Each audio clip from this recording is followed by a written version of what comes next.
Yes, yes.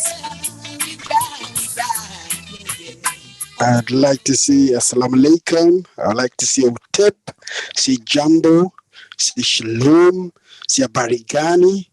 Whatever greetings you prefer, we greet you and we welcome you to another edition to the Africation Show.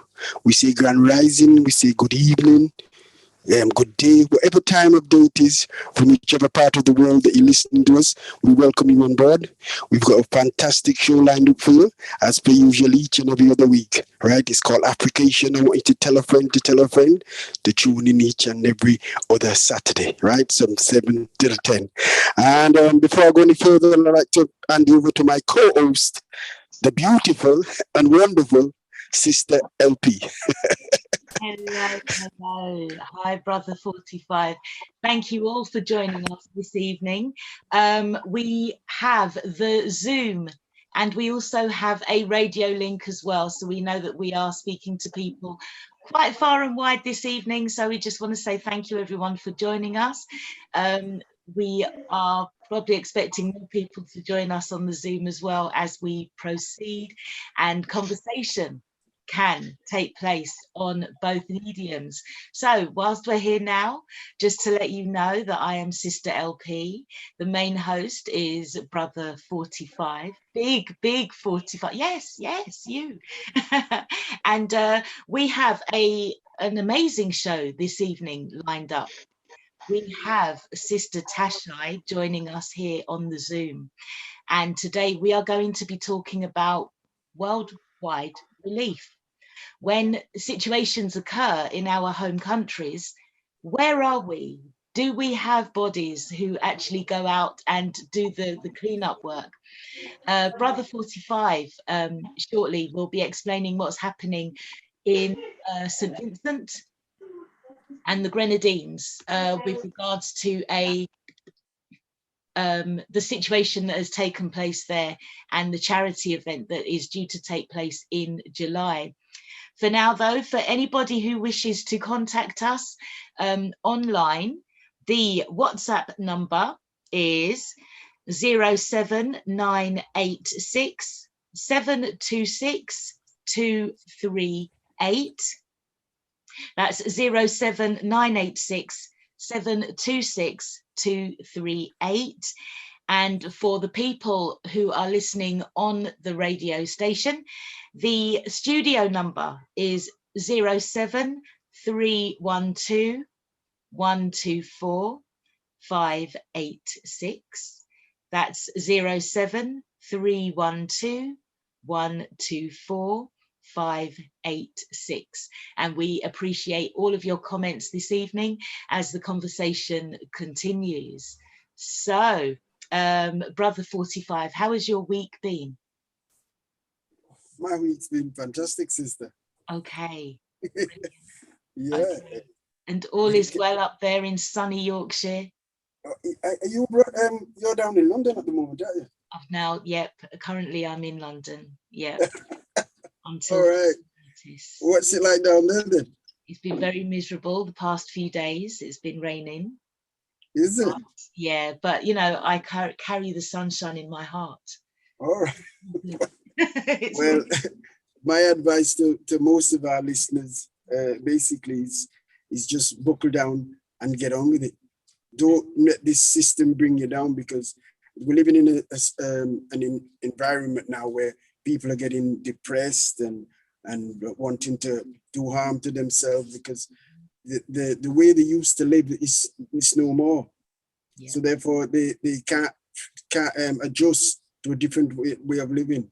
Yeah. So they're getting all, there's a lot of the suicide rates gone up, all sorts is happening. Okay. So you've got to just focus and buckle down and just do what you enjoy doing. That's it. Yeah. Get pleasure from some people, what they enjoy doing is actually going to the pub and doing certain other things that, if you can't do them sort of things and you've got to have certain restrictions to do those sort of things, you've got to diversify. Mm-hmm. Mm-hmm. So that's basically it. That's what, that's what we need to be doing. Because okay. I had a conversation with the sister today, actually. Okay. And it's good to talk sometimes, you know, and listen to people when they're talking, because she gave me a different view on how people think concerning the situation, what's happening at the moment. Okay. Yeah, you know, with the COVID situation. I'd never looked at it from that perspective before. And I was in the town center, and basically what happened was I met a brother that I haven't seen for a while, and me and him stood talking, and he was explaining to me what he thinks is going on in these times and what's happening. I was basically listening to the brother, and he's you know, he's saying that what's with the devil and God and this and that, and all these, you know, different way of looking at the situation. I'm listening, and then a sister came up, and she basically joined in the conversation, and she said something which I've never heard nobody actually say that before. She said that she says, I'm taking the vaccine because, right, she believes in God, and if God, if the devil wants to do something to her, because she believes in God, the vaccine will not affect her in any way or form, because her belief in God is going to override the fact that whatever he's put in that vaccine, it won't think that, you know, I'm not here to say that stuff has been put in. I'm saying what the perception that most people have. And I've heard all the different arguments, but I've never heard anybody say that they're going to take it because God is going to save them even if they take it. And you know what I mean? Because she was against taking it, but she's saying she's got to work, and at the same time, because she believes that God is going to protect her from even if she takes it. So that's a totally different point of view that I've never heard that point of view before. Okay. Have you heard anybody say anything like that? Personally, so it's my personal opinion was when the churches, I always thought that the churches would stand up against this. Yeah. And I thought kind of the reverse. I thought that that their faith in God, that one's faith in God would stop them from taking it. However, it's true, there is nothing greater than God. Everything is man-made.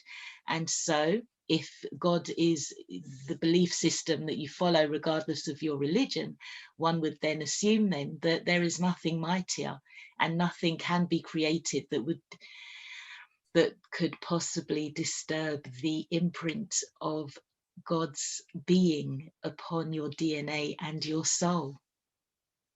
Ooh. And that is me choosing my words very, very carefully. Yeah. Could we possibly introduce Sister Tashai to the conversation? There is a chance that she and also Sister Nunu and Velda might have an opinion on this conversation. But I want to bring Tashai in now, because recently we had the volcano eruption in St. Vincent and the Grenadines. Yeah? Yeah, that's right. The people on the islands were told that they needed to get the vaccine in order to get onto the ships so that they could escape the country. So I think that actually is quite a nice segue into introducing Sister Tashai to the conversation. I will let you sort of introduce yourself, Sister, but Sister Tashai has done a lot of work with regards to aid and relief and strategizing for the groups of people that go out to offer aid to the countries that are struck by disasters. So, Sister Tashai, without further ado, would you like to introduce yourself to us and let us know? Yeah, absolutely. Okay. Absolutely. Thank you so much, Sister P. I really do appreciate you guys inviting me on to today. So my name is Tashai. I am currently a funeral professional. However, I have a master's in humanitarian and crisis disaster management. And I've recently been deployed, or shall I say the past 18 months, been deployed, where I spent a long period of time in Addis Ababa with a disaster that happened out there in 2019. That was what led me on to study my master's in humanitarian crisis, because I realized the face of humanitarian relief and aid is very much for the white elite. Most people are not in a position where they can dig a well in, Timbuktu for free. Most people have no idea of the factors and the politics that's involved with disaster relief. And actually, it's a huge industry. It's a very lucrative industry. Once people realize the different layers to humanitarian aid, to charity work, to the CEO salaries and the actual political and economical contribution that actually affects countries that need aid, it is definitely very overwhelming, the information that is actually out there. So in terms of St. Vincent, really we need to kind of look at what is a disaster. So we need to look at, okay, how do we define a disaster? So we have internal disasters. We could look at, Grenfell was a disaster, but it's an internal disaster that the UK could deal with. Within, Mozambique, you had the floods in Mozambique, which was also another disaster, but it still was confined to a demographics and a geographics. So it didn't impact the world scale. So bringing it to COVID, the issue with COVID is it's a global pandemic. This is not isolated to one country, to one community, to one group of people. It's a global pandemic. It's affecting every corner of the earth. Now, when we look at the facts, purely the facts, in terms of the immunizations and the way it's been fast-tracked and all these concerns and worries about when we look at vaccinations throughout the history of vaccinations, usually on average it takes years before they come up with a suitable vaccination. There's years of trials, there's so much research that's gone into it. The difference is with previous vaccinations is when it comes to a health of the community or society, it's quite isolated. So when we look at the flu, or we look at smallpox, or we look at different diseases or infections, it's quite isolated. It's not on a global scale. So it just affects that one country, that one region. So what they can do is put borders on that area and say, and we all know about this when we travel, you cannot go to parts of Africa without having yellow fever injection. You can't go to parts of the world without having malaria, because in that region, there is a health problem or a health risk, which is malaria, because of the environment, because of the health factors, poor sanitation, all these things. So if you've got tourists or other people coming into this country, other countries can't afford for their people to come back home and bring back with them this disease or this infection or this problem.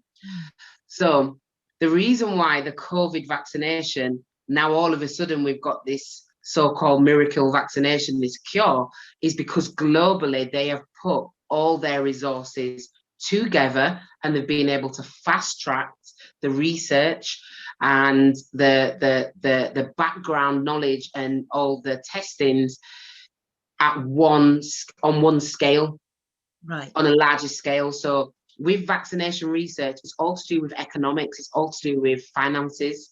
So companies and communities will apply for funding to be able to pay scientists and to be able to pay researchers to research the vaccination, and that can take years. That's why on average it will take years to fulfill that need, because this is affecting everyone and it could actually cripple the global economy. They're having to fast track everything. So they have now come together with the World Health Organization and sat around the big table and said, we need to tackle this thing. So all the big countries, all the global, powerhouses have come together and said, right, who's our best researchers? Who's our best scientists? Who's our best doctors and professionals? Because we need to get this under control.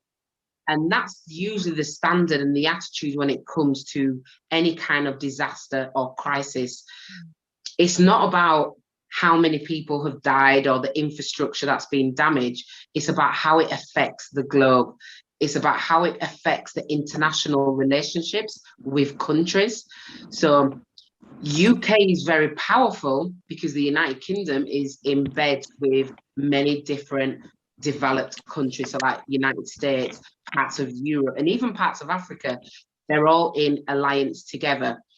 So if this pandemic continues to spread, it's going to affect trade. It's going to affect IT. It's going to affect the banking. So, you know, the cryptocurrency and how we move money around globally. It's going to affect investments. So they have to try to get a grip on this pandemic.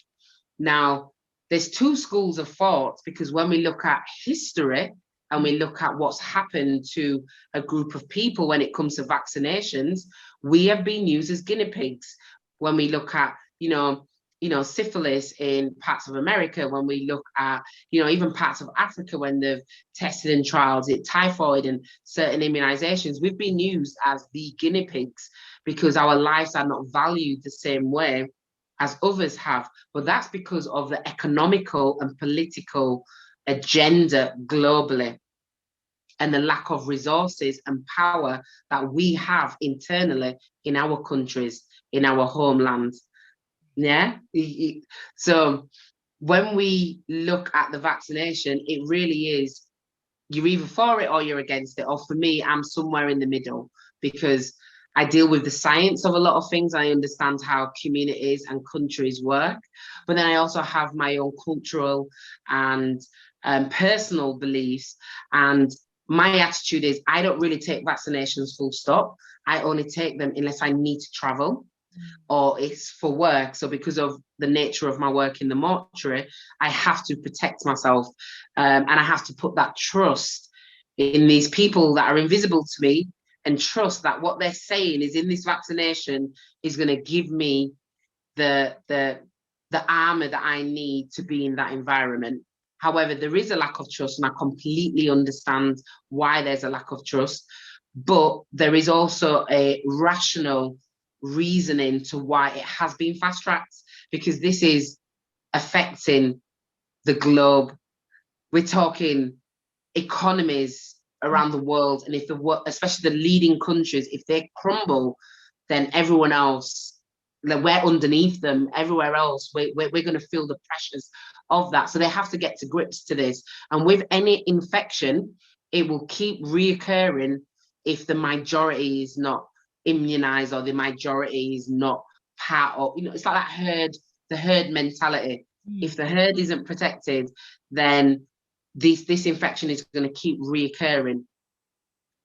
The truth of the matter is our bodies are designed to be able to deal with a lot of the natural infections that we will come into contact with. A lot of it is because of poverty, why people suffer the way they do when they're infected by an illness or what have you. They have poor immune systems, they have poor health, they have, you know, poor finances where they're not getting the best medical care, poor education, so they're not understanding, actually try to use a distiller for your water rather than you drinking tap water. Try to exercise, try to be good in your mind, which actually has, you know, the data shows it, your mind has so much power over your body, and it really can govern your body in terms of how we repair.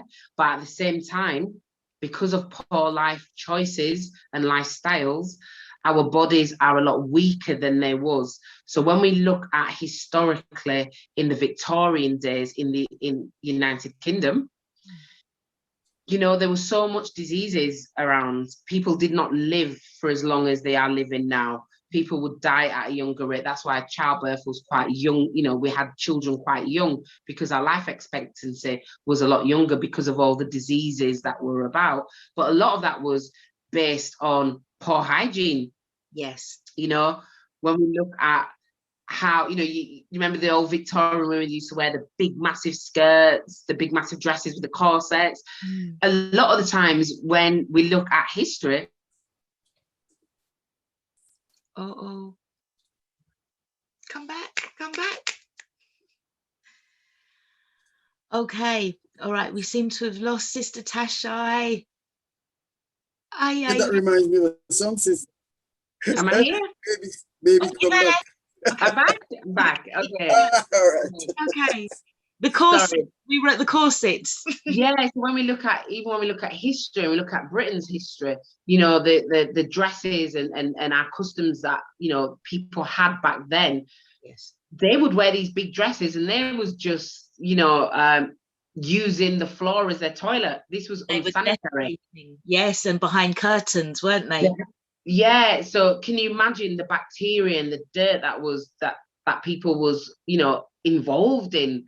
And it was because of migration. It was because of the movement of people where knowledge and information was traded. So you look at the Moors, how they really kind of brought into today's society the sanitation system. They introduced a group of people about how to wash themselves and how to clean themselves, and natural herbs and remedies that were natural medicines to cure a lot of our bacteria that we have within our bodies.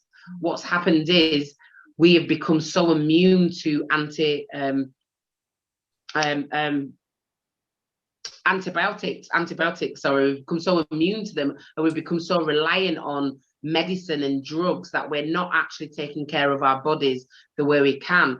And that's why you're hearing more and more young people being affected negatively with something like a common cold, the flu.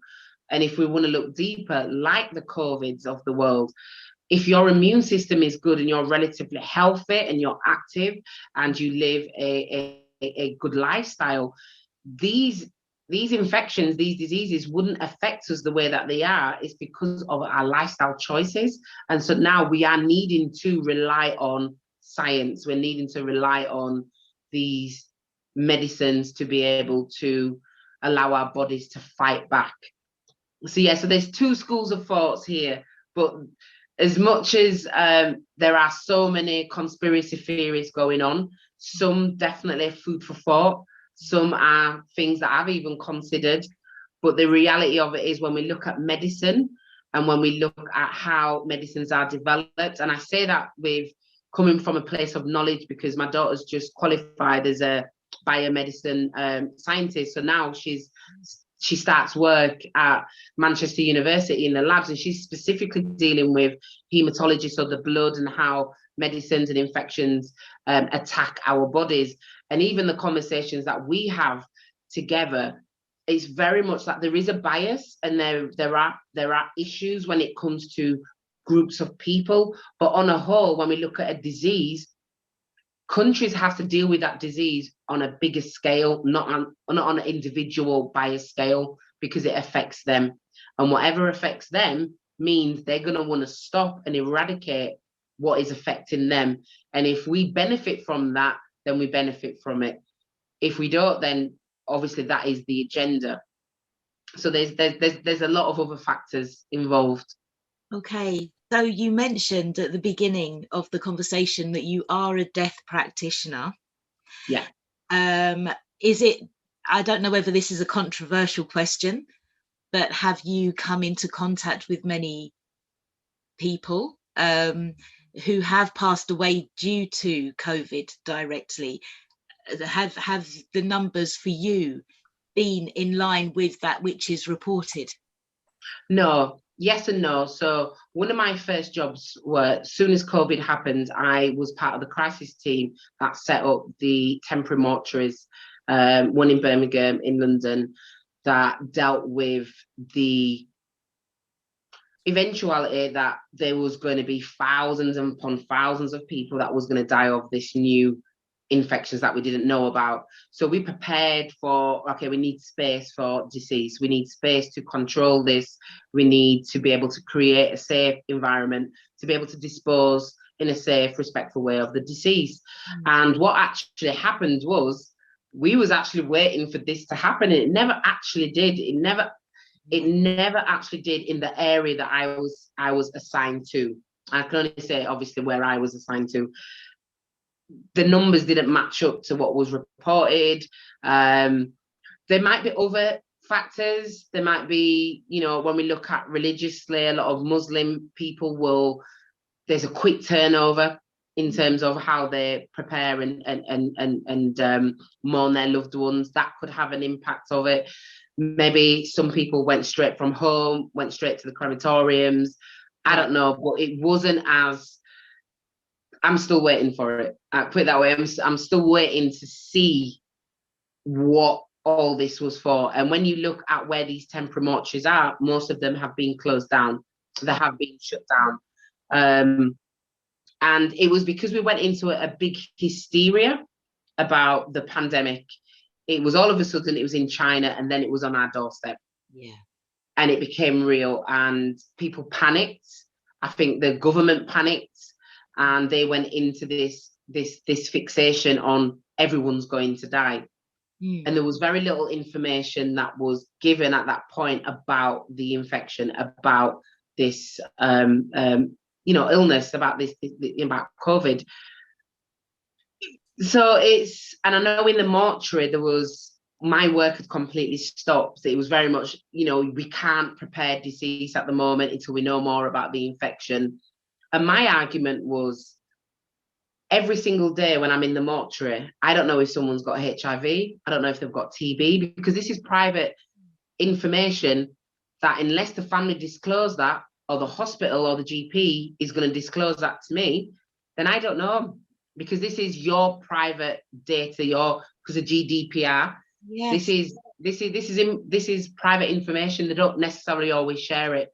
Sometimes you have a warning that someone has an infection, but it doesn't state what the infection is. So you could have something as simple as MRSA, which is not transmitted after life or not transmitted from person to person, or you could have HIV. So I was a bit confused to why there was this hysteria about COVID, when every single day I'm dealing with more deadly infections. I'm dealing with infections that could ruin my life forever if I get pricked with the scalpel or the trocar. It's like, there's all these implications.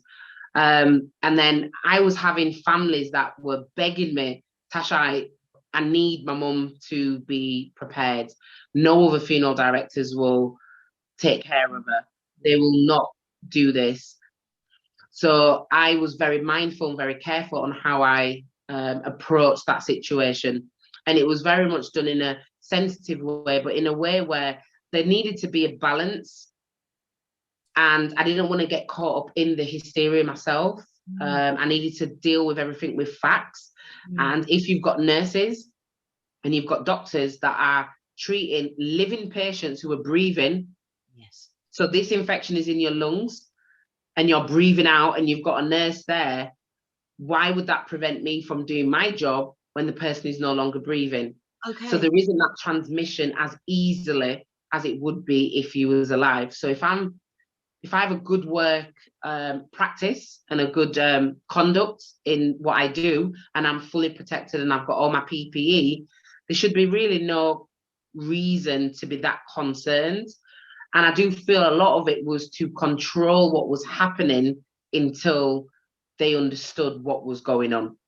Okay. Wow. Okay. So since people have been taking the vaccine, have you seen a rise in people who have maybe passed away due to that? Or is that basically the same question? Yeah, I mean, I haven't seen anyone that's passed away of COVID since having a vaccination. That's just me personally. Yeah. But obviously, I still only cover a small area when we're looking at the UK. Yeah. I haven't seen anything like that. The numbers have dropped a little bit, but it's not anything to me that is much different. People are still dying from COVID, but it's the same demographics. It's still the elderly. It's still people that had other contributing illnesses, so respiratory, asthma, people that had, even people that had diabetes, people that had other health risks. Yeah. But this is the same problem that you're going to have with any illness. With the flu, these are the same problems you're going to get with any illness. If you have an underlying health illness, your body is working so hard just to deal with that illness. You throw on top of it another illness, then we don't know how your body's going to react to it. So I feel that it is just about education. A lot of it is about education. You know, when COVID first happened, they were saying, wash your hands before you eat, and, you know, don't touch this. And I'm thinking, well, this is how I live anyway. Yes. I don't come into my house with my shoes on. That's outdoors. You take it off at the door, you take your shoes off, because you're carrying outdoor germs into your house. You usually wash your hands before you have anything to eat. Before you break bread, you go and you wash your hands. You know, you wash your skin usually. I'm very much into this habit, especially with my children and myself, because of the environment I work in. You come home from work or school, you wash. You take your outdoor clothes off and you put on your indoor clothes. So these are just kind of very basic good hygiene habits that we should all be adhering to anyway. So it kind of really highlighted really poor sanitation levels that a lot of people had. You know, you think when you look at, for example, you look at, forgive me guys, but when you look at worms in children, when children are in school, or head lice, this is a very highly contagious infection for children. So like worms, you know, the little worms, the skin thing. Now, a lot of that is based on not washing your skin enough. So your child will contract it in school from another kid, which is normal because it comes from cats or dogs or pets. They will bring it home, it will come up. Now, if you wash your sheets, they say to wash your bed sheets regular. They say to make sure you wash your skin before you go to bed, wash your skin in the morning. If you're doing that, that cannot live, because it needs the environment to breed on, to continue to grow and to manifest. So if you're clean and making sure when you're cleaning your house, you are naturally wiping the door handles, you are naturally wiping down with, you know, with a spray, your light switches, that's part of cleaning, not just hoovering and folding things away.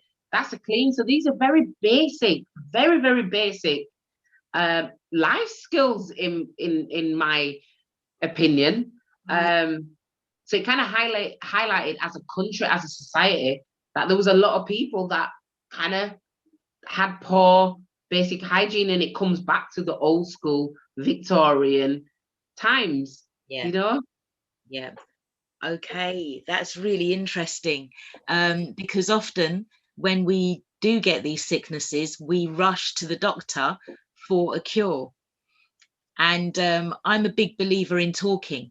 And so one thing I think, you know, when you've got sickness, you need to be talking about your past, your present, your state of mind, what's affecting you. And yeah, it's the simple things like hygiene that are often behind that. I just think the simple things like hygiene that are often behind illnesses, and the psychological, not speaking about past traumas, that is also behind hygiene, behind sickness. I think that often it's very basic, and we what's the word, confuse, and we hype up and we heap on so much that is unnecessary. Let's just strip it down, you know. Brother 45, I did notice that you had the mic and you were kind of wheeling it dangerously. Was there something that you were going to say? No, I would just say that what the sister touched on, basically about hygiene. We're living in an environment, sister, that hygiene is something that's, you know, you're living amongst people that hygiene is not standard. Their ways of living. We as a people, if you go further back in history, when we came to this country, we had to teach them how to wash and how to this. They used to throw all the feces outside the window. But when we came here, we showed them how to clean and how to dress and how to be clean. And it was standard for a lot of them, because And up to today, they find it difficult, these people, to do certain basic things. But like people like myself, who was born in the Caribbean, the so-called Caribbean, we was standard. We had to get up in the morning and clean the house from top to bottom. We had to, when we went to school, the teachers used to look at our fingernails and make sure there was dirt between it, else you get sent home. You notice, you know, they might be living in a house, the children, that's a little board house, but it's as clean as a whistle, and they're sent to school very clean and tidy, and because it's part of our nature. We can't help it. It's part of our nature. But there's other people, i.e. most Europeans, that's not their nature. It's because where they're coming from, there was no such thing. We wasn't born into that sort of environment. We didn't come from the caves of Europe.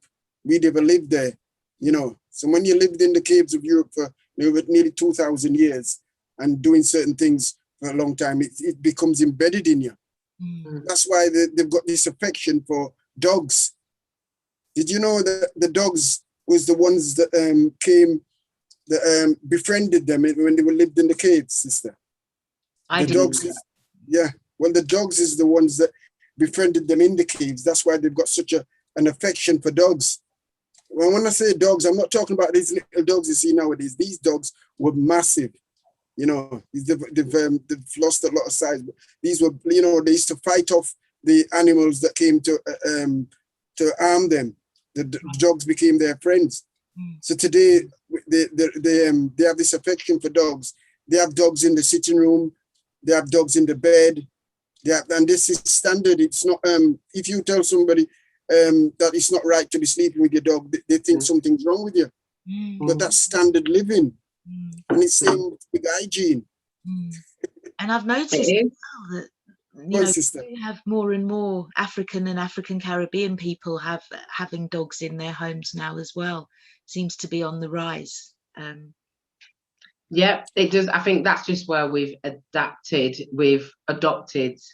too much of a Western culture. When you go back home, whether it be the Caribbean or Africa, a lot of the times our pets or our dogs are there to serve a purpose. So if we've got cats, it's to get rid of mice. If we have dogs, it's to be our alarm system, our protectors. And there is a very, very clear role of the pet and the family. Whereas in the Western culture, our pets have become an adaptation of our family. I'm not a lover of animals, I must admit, not a lover of animals, haven't got time for them, but they do have a place and there is a purpose for them. I don't believe in cruelty to them. However, I do feel that there's a lot of factors that could have played a part in why a lot of infections have spread, why we catch a lot of the infections and diseases that we do. Now, I'm not a scientist, I'm not a biomedical person, so I can't really speak about that. But for me, common sense, when you hear about children getting worms and it comes only from cats and dogs, you kind of think, well, how close are your children are to these animals? But each to their own. Not in my home. No, I haven't got time for that.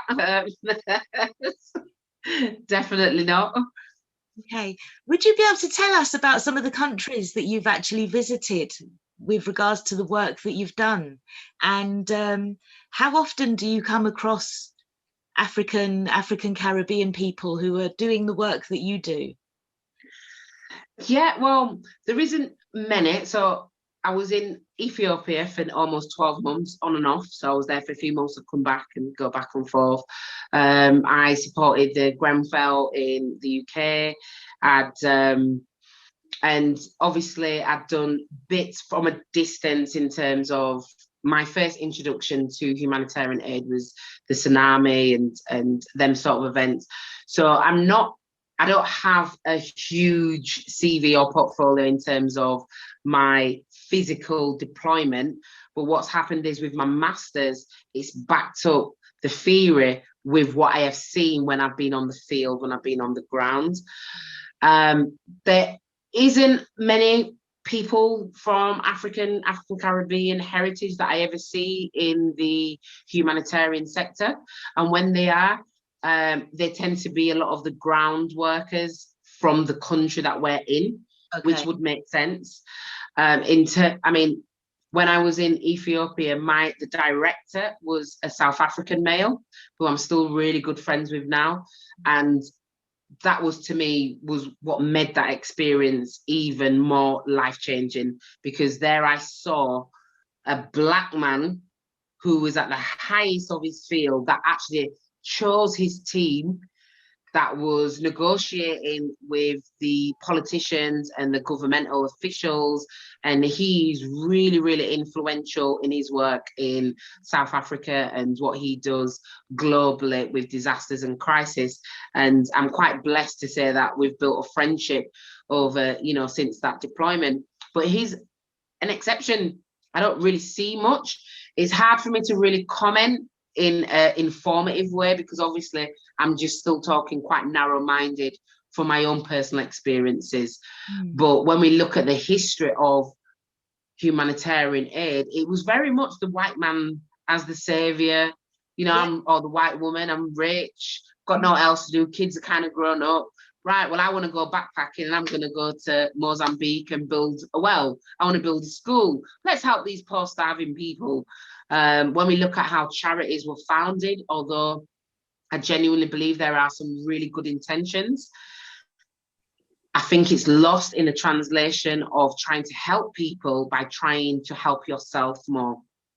So how you help a people is by, instead of giving them the fish to eat, you give them the boat and the rod so they can go out and catch their own fish.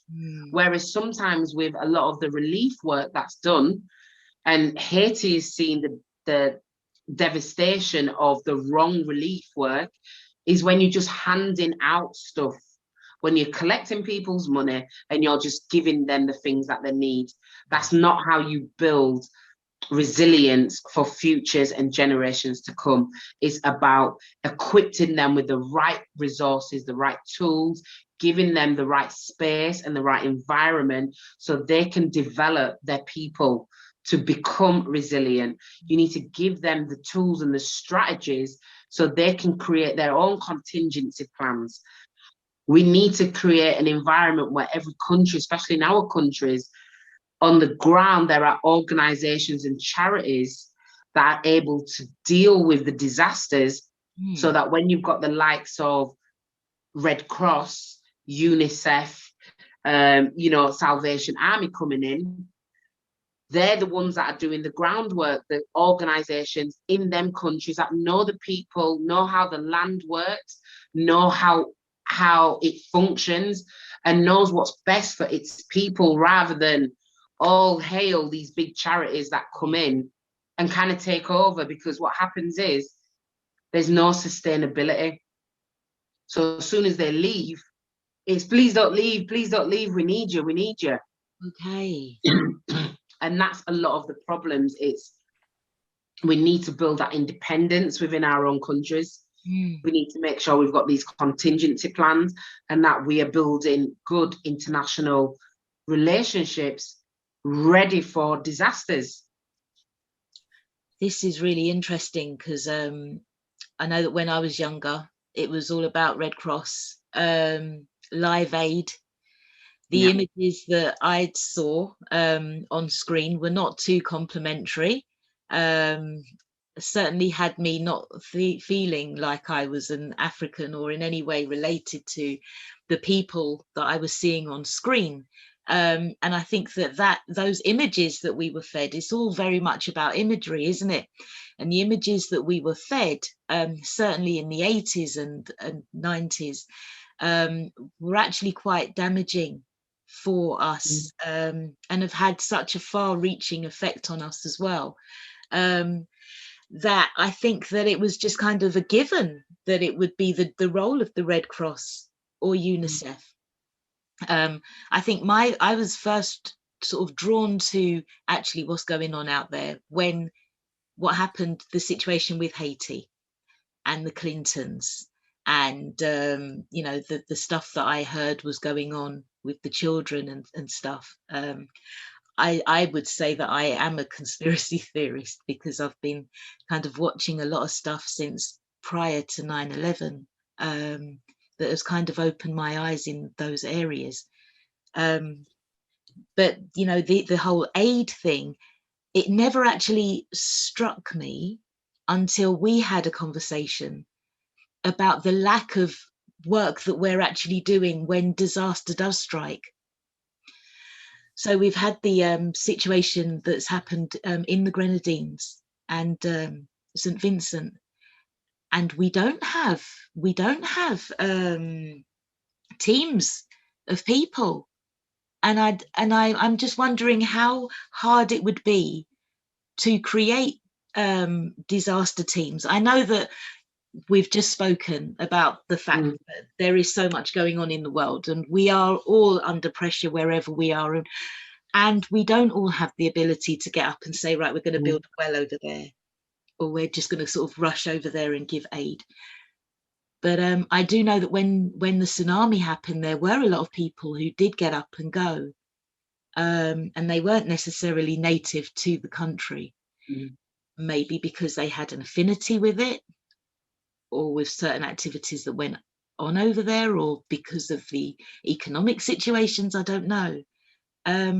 How hard, and I know I've done a lot of talking, but how hard would it be for us to have teams of aid workers? Is it something that we can just pick up ourselves and say, right, okay, we're all going, or we need to raise this money to go? Yeah, I think absolutely. I think nothing is ever hard. I think that's something that we need to understand. Nothing is ever hard. We just need to know how to do it. And that's the truth of the matter. It's about knowing what we have to do to be the ones that is there, taking that control and equipping the people of that country. And I say over and over again, it's about maintaining our relationships, even though we've left our homeland, so whether that be the Caribbean or Africa. It's about having that constant connection. So when these things do happen, they know, for example, Sister P, you have your things going on, you have a network, you have a charity, or, you know, whatever it is that we're doing, that they can tap into what you're doing, and you can liaise and be like, right, what do you need? Okay, we don't have no volunteers, we have no money, we have no this, we have no that. You can then say, actually, I have a team of professionals that are in a financial position, because finances are going to dictate a lot of what we can and can't do. Yeah. And what people need to understand about charities is that it's only about 4% with the majority of charities, the big charities, that they actually give to the cause. The rest of it goes on wages, goes on adverts, goes on marketing, goes on, you know, salaries. So the actual people themselves, when you look at how long, you know, Save the Children, Barnardos has been going on for years. I remember them as a kid, at least 40, 50 years, 60 years they've been going for. How many millions and trillions of pounds have people donated to these charities over the years? Yeah. We would have already stopped world hunger, homelessness, if all that money actually went to the people. But what happens is, a lot of times, it's a lot of pressures that charities are under. So people need to collect salaries. Then people become quite greedy. Then people become in this mindset of, well, we've got to pay for this admin, we've got to pay for this. Then the government sanctions what they can and can't do, which comes with other sets of funds and costs. Yeah. So, for example, I have my organization, Team Creative, that we run, and people always ask me, why isn't it constantly throughout the year? And I say to them over and over again, I do not want to become a charity, because there's so many hurdles that I'm going to have to overcome. And if I become a charity, it's going to take so much time from what I'm doing to put into this charity. That means I'm going to have to collect a wage. So that means any money we raise doesn't go to the kids that I'm trying to support and to the community that I'm trying to support. It's going to go on making sure I've got a roof over my head. And then what happens, you become accustomed to that. Yes. And then you're going to want to increase that. So then the community gets less and less.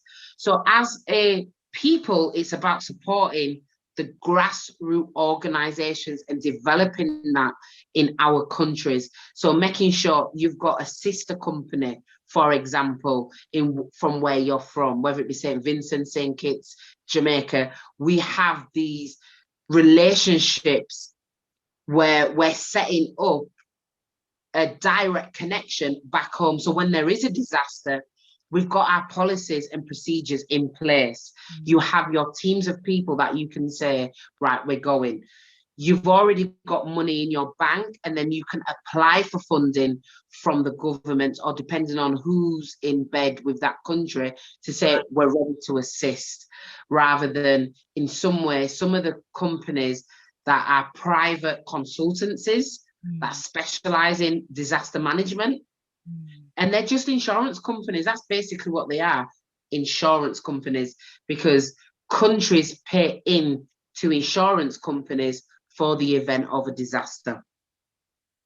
And that's why there's a lot of politics when it comes to who's actually the people that go out to deliver that work, because it's done and dictated through these insurance policies. Wow.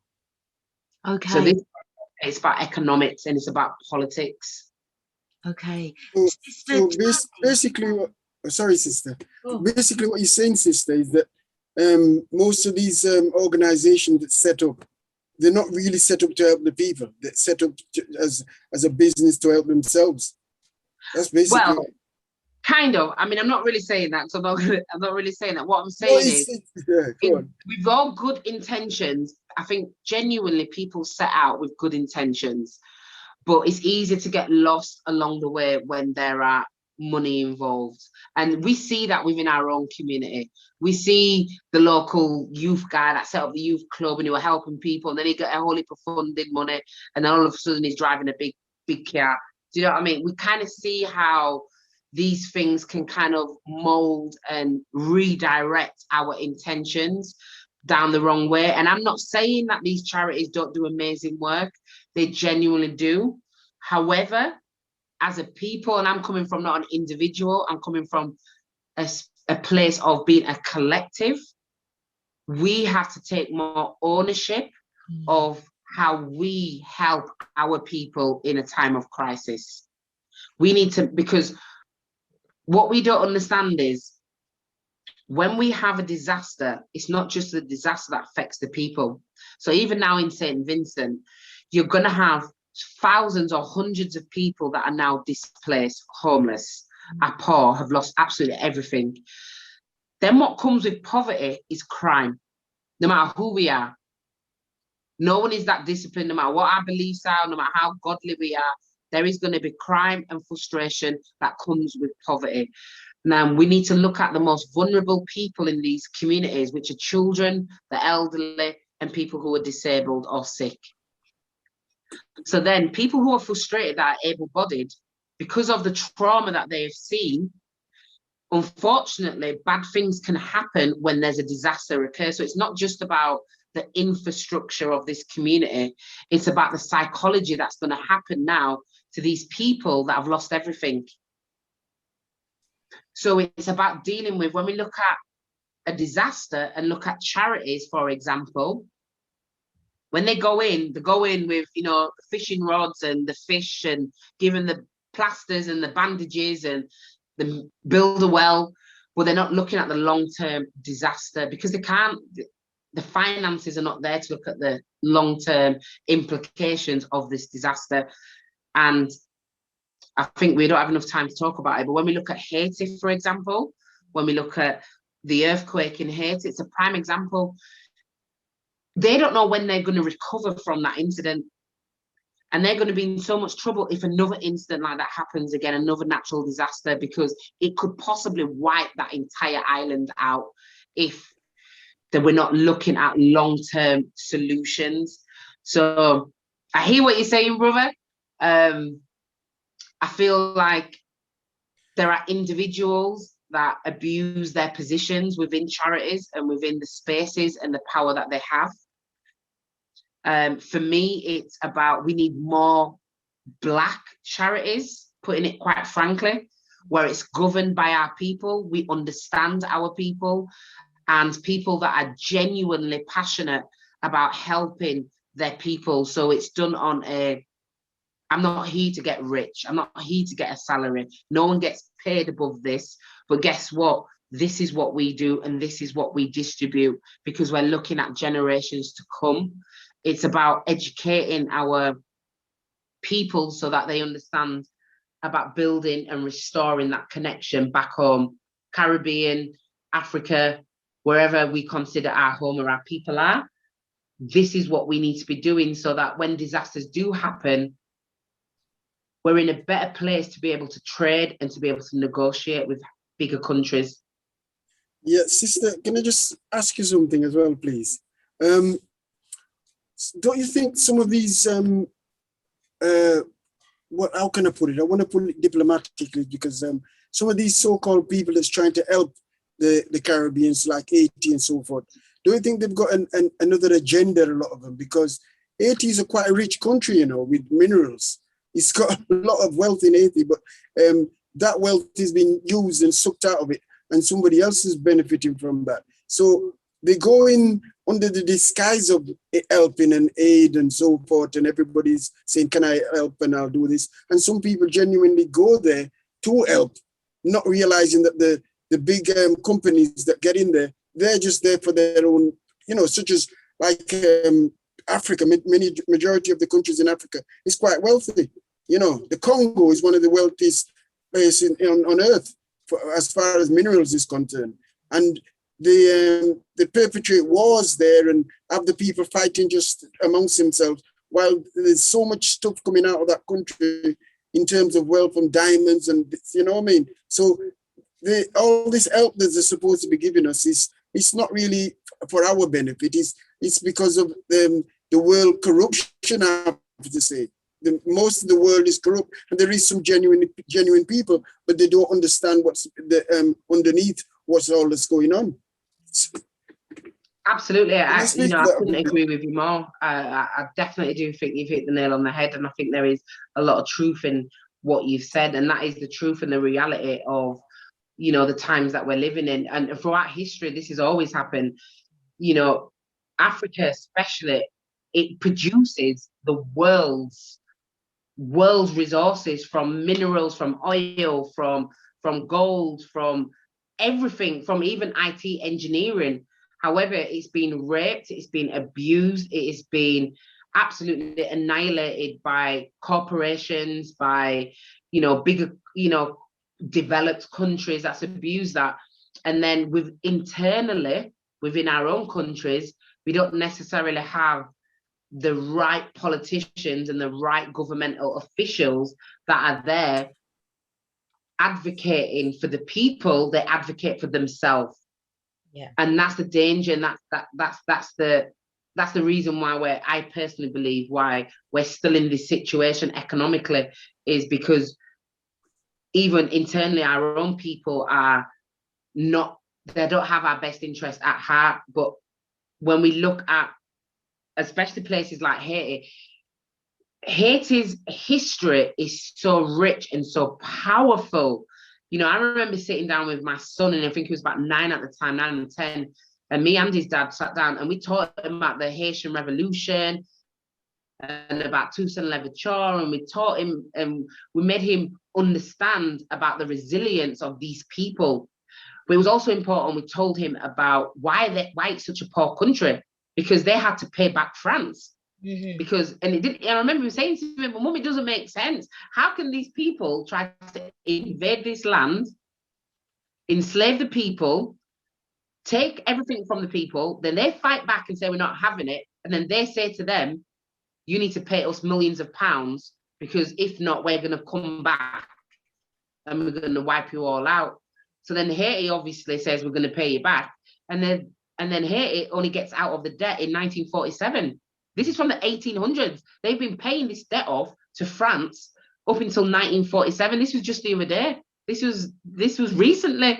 And then Haiti's tried to ask France for compensation, because now they're in debt, and now with the, you know, with the earthquake and stuff, they've got aid from the USA.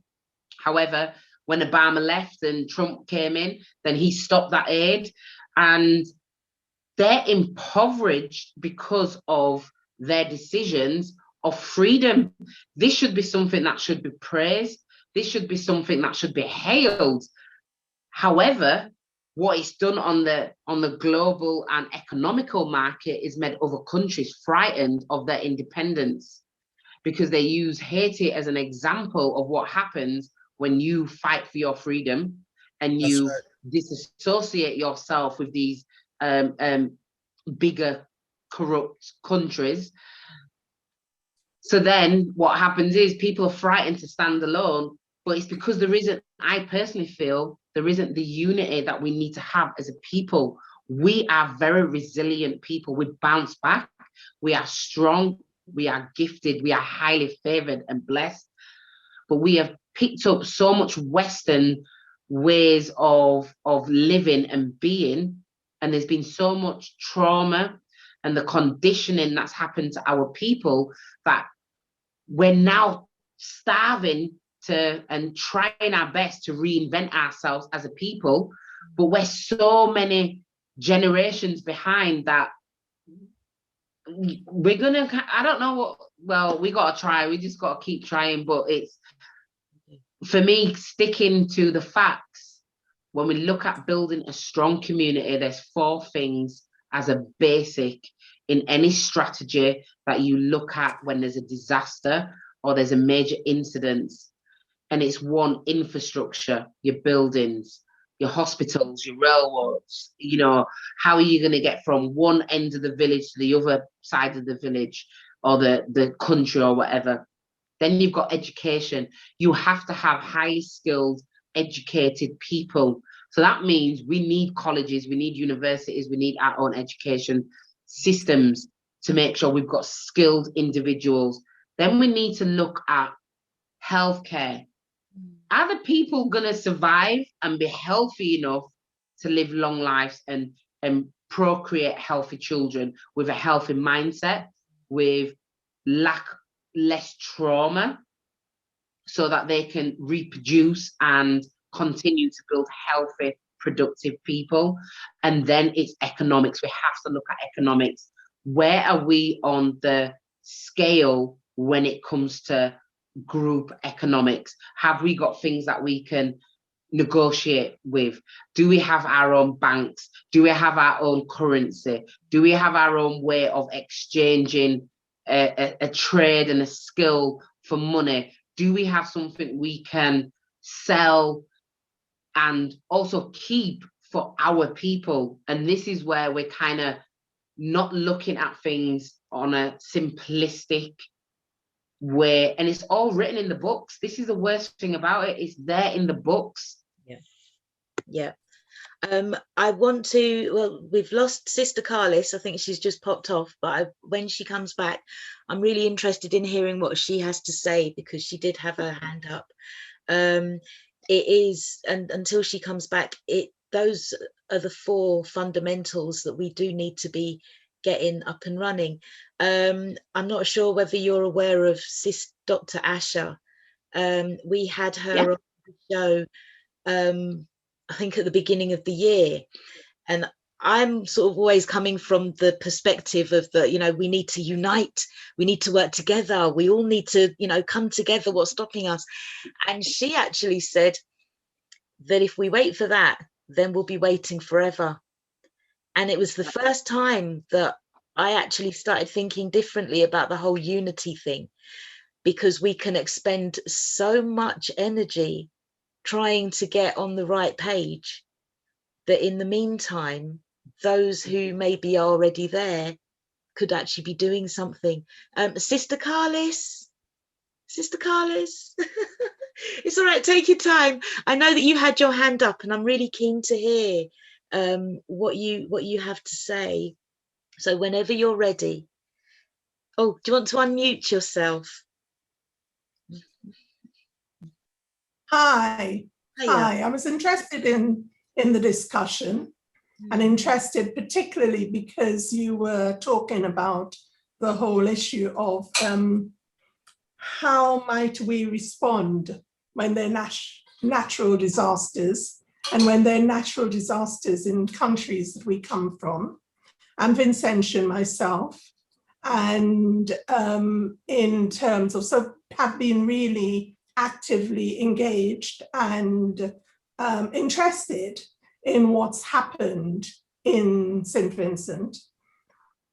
And I think that actually there's a lot that we can learn around how we as a community might respond to natural disasters in different places. There are a lot more things that we could do, but there are also a lot of things that actually happen that I think we could be really proud of.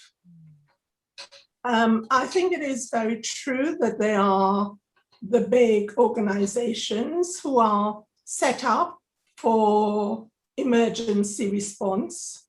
But I think in the context of St. Vincent, certainly one of the things that I saw were the numbers of Vincentians in Britain who came together and who actually organized and linked up with organizations in St. Vincent and actually had information from the ground about the ways in which they could assist and ways in which they could help. There were churches, a number of churches, who both churches in the UK link in with other, not only churches, but other local organizations and responding in that way. I think one of the biggest contributions to the disaster has been the ways in which I can't remember the name, there is an emergency organization that comes out of CARICOM, and they are... Is it NEMO? No, not NEMO. NEMO's in St. Vincent. NEMO is the local one. I'm talking about the CARICOM emergency organization who are there. CARICOM basically is a federation of Caribbean countries, and they're set up for responding to national disasters. So they support, they respond in a variety of different ways, and they link, so they've been linking with NEMO, and NEMO has been linking with all the different ones on the ground. There have been lots of things that actually have been problematic. It's been problematic for NEMO to actually organize at the level that they've needed to. They haven't had that experience and expertise for being able to do that, both in terms of organizing at a systemic level, as well as being able to oversee in the detail. But I was very encouraged by some of the ways in which, when complaints were made about people being dissatisfied, for instance, in terms of things that happened in the shelters, then one of the things that they did was they took that seriously, and other strategies were put in to actually be able to monitor and to evaluate whether there were issues and whether funds were going to the people who it should be going to. So I actually think that while there are still and will continue to be a lot of issues, I think that actually the Vincentian experience is a useful one for looking at how might we learn about some of the things that do work, some of the things that actually we could build on, and also some of the things that in the future we could do differently. So yeah, I just wanted to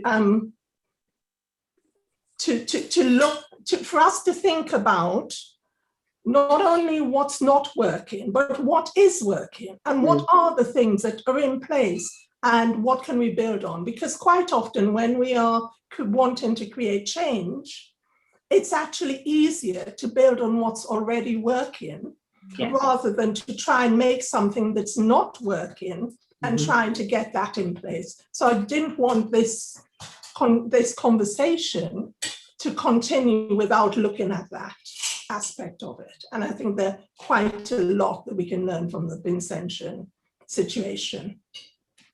Sister Carlis, Absolutely, I think that's wonderful what you've said. I definitely agree with that. I think for me, where I'm coming from is from the international perspective when we look at humanitarian aid. So when I've mentioned about investing in the grassroots organizations, it's like the organizations that you said, it's like the churches, the people that are on the ground doing the work. That's where the bigger organizations and the global influences, that's where they need to tap into, to give them the resources so they can go out and actually do the work that they need to do. A lot of the times the information is not it's not passed on, so people don't know who the grassroots people are, or there's so many challenges in some countries where they've got to be registered, or they've got to have this working bank account, or there's all these legal potholes and legislations that they have to have, which prevents them from actually doing the work that they're probably already currently doing, and they don't have that support from the bigger organizations and the bigger councils that they could get to deliver more efficient and more effective and proactive work. And that's what I talk about when I'm saying about building that connection. It's about feeding into them organizations that's on the ground, and we support them rather than giving. No, I'm not saying not to give, but to give to your UNICEFs and your British Cross. That's good, but some of that gets lost in all their projects. If we're just zoning into St. Vincent, then it's actually redirecting our funds, our resources directly to the people that are on the ground, that are delivering that work, that are going out and offering aid and refuge to the people personally, rather than it gets lost in marketing, it gets lost in paying people's wages for this bigger corporate company. And I think morally as well, and this sense of belonging and reaffirming that attachment back home, is that we are responsible for each other in some ways. That's just my personal belief in terms of ethically. I can't have a brother and sister drowning across the sea and I'm living nice and comfortable and I'm not doing anything to try and help the cause. And even if it's not, you know, finances, it might just be sharing a post, it might just be speaking about it, might just be trying to advocate on someone's behalf, it might be just trying to, you know, put pressure on certain organizations to say, what are you doing? This is what we need. So but I do 100% agree with what you're saying, and that is usually the case. People on the ground are the ones that are doing the amazing work. You know, when you've mentioned that it's actually 4% gets out there, you know, to actually help the people, it's really that's quite a sobering thought. I knew that it was a small amount. I didn't realize it was as small as 4%. But you know, oftentimes there are so many of us who are so quick to say, yeah, I'm from Jamaica, or I'm from here, I'm from there, or whatever. And I always say, but could we last 2 minutes if we were out there? You know, it's all well and good bigging up the country that we hail from, but what are we actually doing to give back? And it's true, you know, you've got the churches and stuff that are often doing the work, but we need to be connecting and we need to be actually making those contacts and keeping them strong. And I think a good thing for us to start considering doing is sending our children over there to these countries so that they can actually see where it is that they're coming from, so that they have more of an understanding of where home is when we're talking about back home, because we have lost that connection, I think. As Sister Carlis says, there's a lot that's going on out there, but we're not necessarily aware of what's happening on street level over there. And again, as I've said before, yes, we have so much going on over here, so much violence and, you know, stuff going on. I think maybe it would be a good idea if we were able to start sending our children abroad so that they could then feed back to us and we can feed back to them and we can strengthen those communications. I know that Brother Nat mentioned Saturday schools in the chat. Brother Nat, are you in a position to Yeah. yeah? Yes, no, and greetings, and give thanks for the presentation. So sorry I missed most of it, seemed, but what I caught from Sister Tashi, you know, it's just cutting through the BS and saying what it is, you know. Yeah, I just think of Marcus Garvey when we go through this. So there's 1.7 billion of us or thereabouts. Yes, we're not all going to unite. We're an ever-growing young population in the motherland. Europe is ever aging, and it's less than 10%. I say the victory is already here. So I don't really get bogged down with thinking, oh gosh, this isn't working. This is assembling all the puzzle pieces, and they're all out there. So you talk about rites of passage, Manhood Academy, Womanhood Academy. It's already there. It's already there.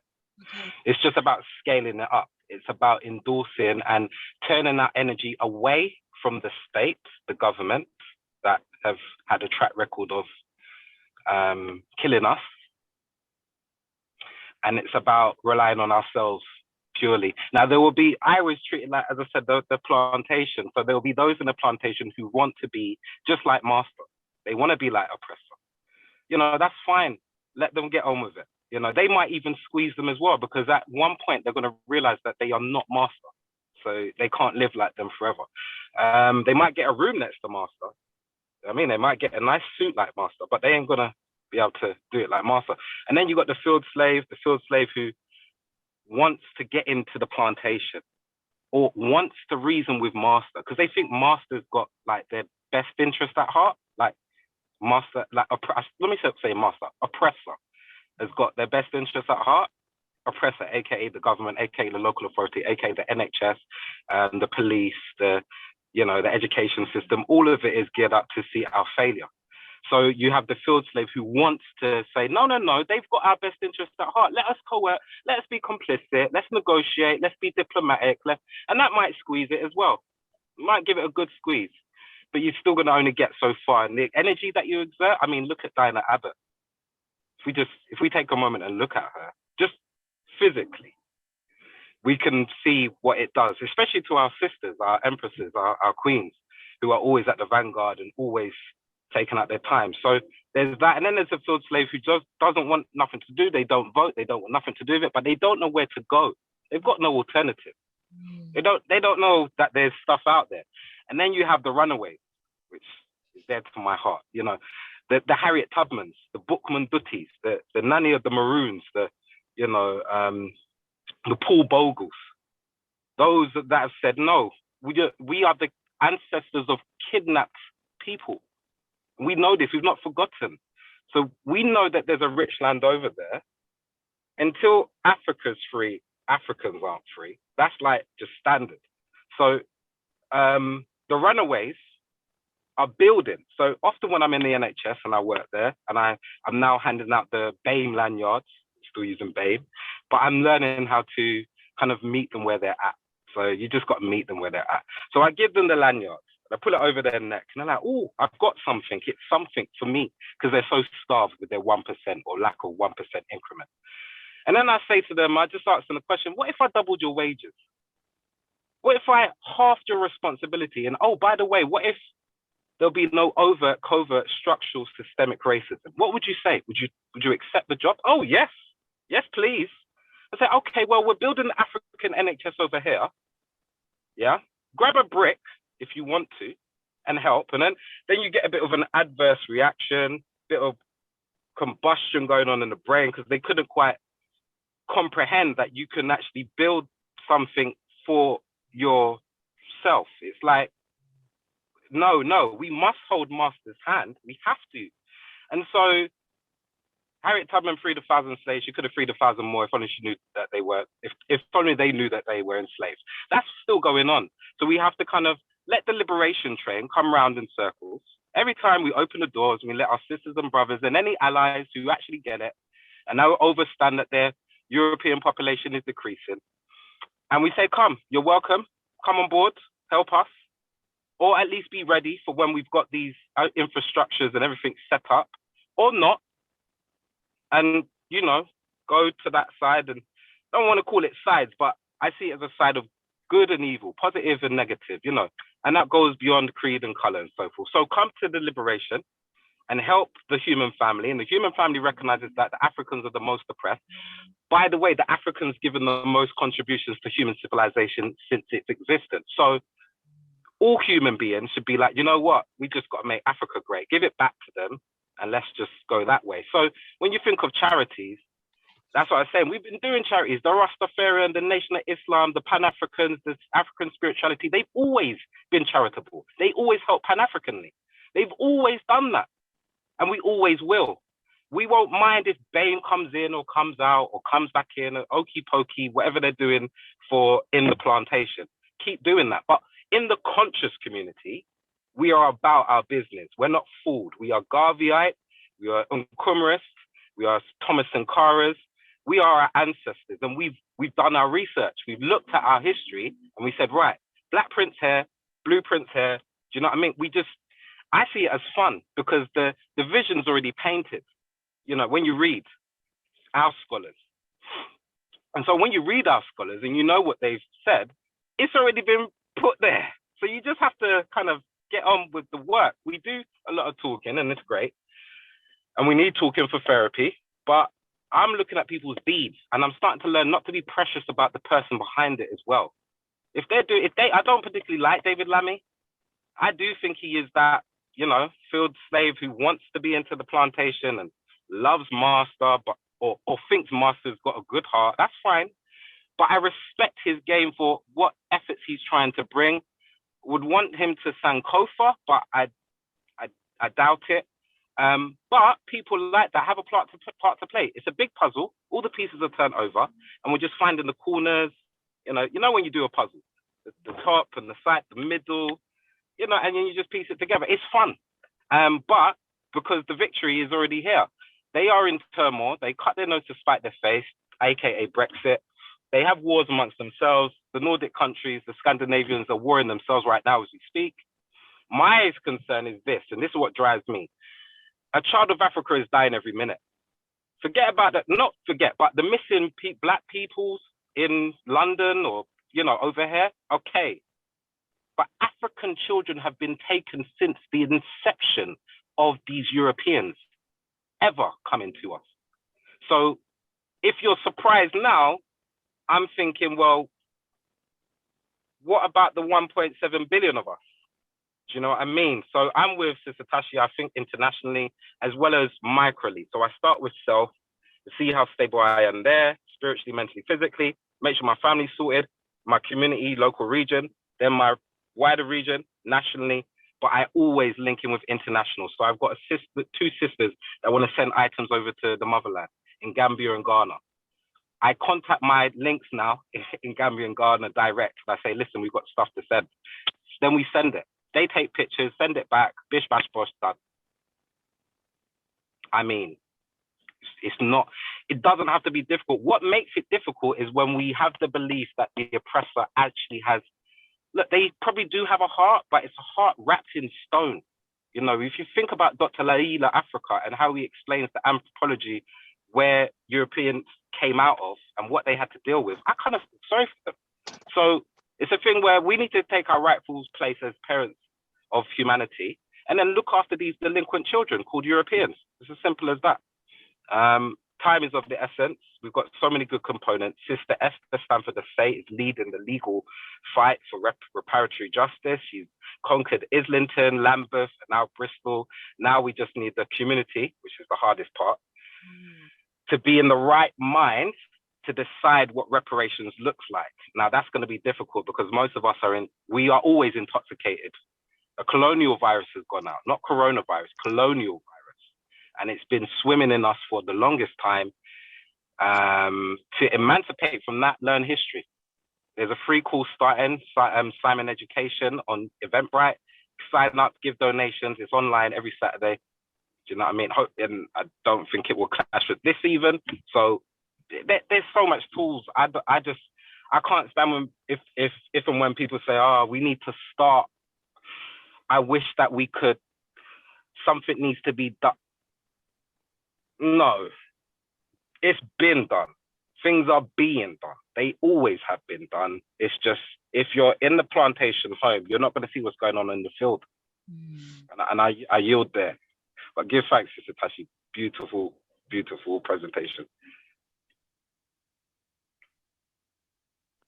Brother, Thank you, Brother Nat. Brother 45, you're on mute. And Brother Sanford, we'd love to hear from you. We'll just hear from Brother 45. No, I'll give it to Reverend Stanford.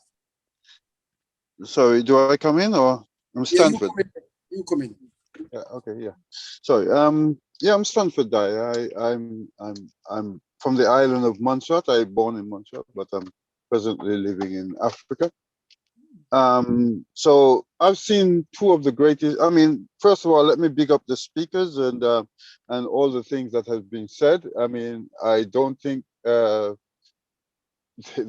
cannot add much to what is being said or even take away. But what I'd like to say is that I came from a country where I've seen two of the greatest disasters. And one was Hurricane Hugo, where I saw 90-something% of the country destroyed. Before 7 years later, there was a volcano which also destroyed the country. And as the sister was saying, our people are very helpful. They always are. I mean, you know, the people rally together and help other countries and so forth.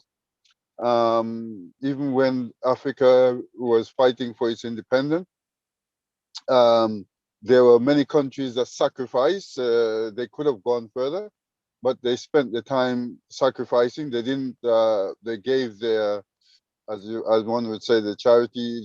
They worked for the freedom of South Africa, for other countries fighting to become independent. You know, they trained other people's soldiers and other things like that to go back and fight.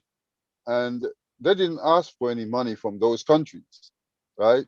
There was never any money asked from those countries. They actually sacrificed their own monies to do those work. So we have always been charitable. But unfortunately, and I can give an example of something which I've seen in the motherland, which I've been very much a part of. And in the village where I was, you know, you had a couple of few rich people living in that village. And one man, he went and built, we call it a maternity hospital for the people in that village. Okay, but what he did was he built it, but unfortunately the tiles were black, well, sort of blackish, you know, which is not very good for a hospital. But because he did not give the people in the village the money, but he actually just got the builders to come and pay the builders to do the job and so forth. But he didn't give the people who was running the village the money directly. They would not use the hospital. For several years, that hospital lay there empty because they wanted to sort of punish the man, saying, well, okay, yeah, you built it, but you're not using it, right? And yet still the maternity wing that they had in the old hospital that they have, there's holes in the floor, 5 women giving birth on a bed, right? And they have a brand new building there, right? And that is the mindset of our people, which is holding us back. I mean, it wasn't until when we went there and I talked to the doctor and I explained to the doctor, this is stupid, this is dumb, you know? I mean, it doesn't make any sense. You have a clean hospital here and 5 people is giving birth on a bed, you see? So the mindset, the education of our people has got to be paramount if we're going to move forward, right? I mean, I know because, as I said, I have been in Africa. I've had over 200 people in employment, and I see the problems that we're up against. And I talk to many of my people, many people from around the continent, because I'm engaged with many people. And that is the problem that we're facing. I've set up an organization here for, again, as I said, the talk in what we've been talking, two things. One, we need some place to bank our money and to help ourselves, right? I've tried to set up a credit union. We cannot even get the people to come forward to understand, look, we need this. We're not even asking for money at this stage. We're asking for people to pledge so that we can get enough signatures so we can go to the government and get this authority to be able to set up this credit union. We also set up a cooperative in order to say, here we have something that we can use, right? We can set up a housing cooperative. We can do many things through it because we're registered with the FCA.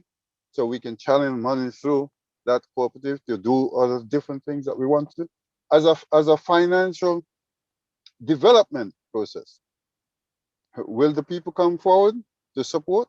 No. And this is where we're lacking in us moving forward. There's lots of little people doing things. Lots of little people doing things. 50 here, 100 over there, 500 over there, and so forth.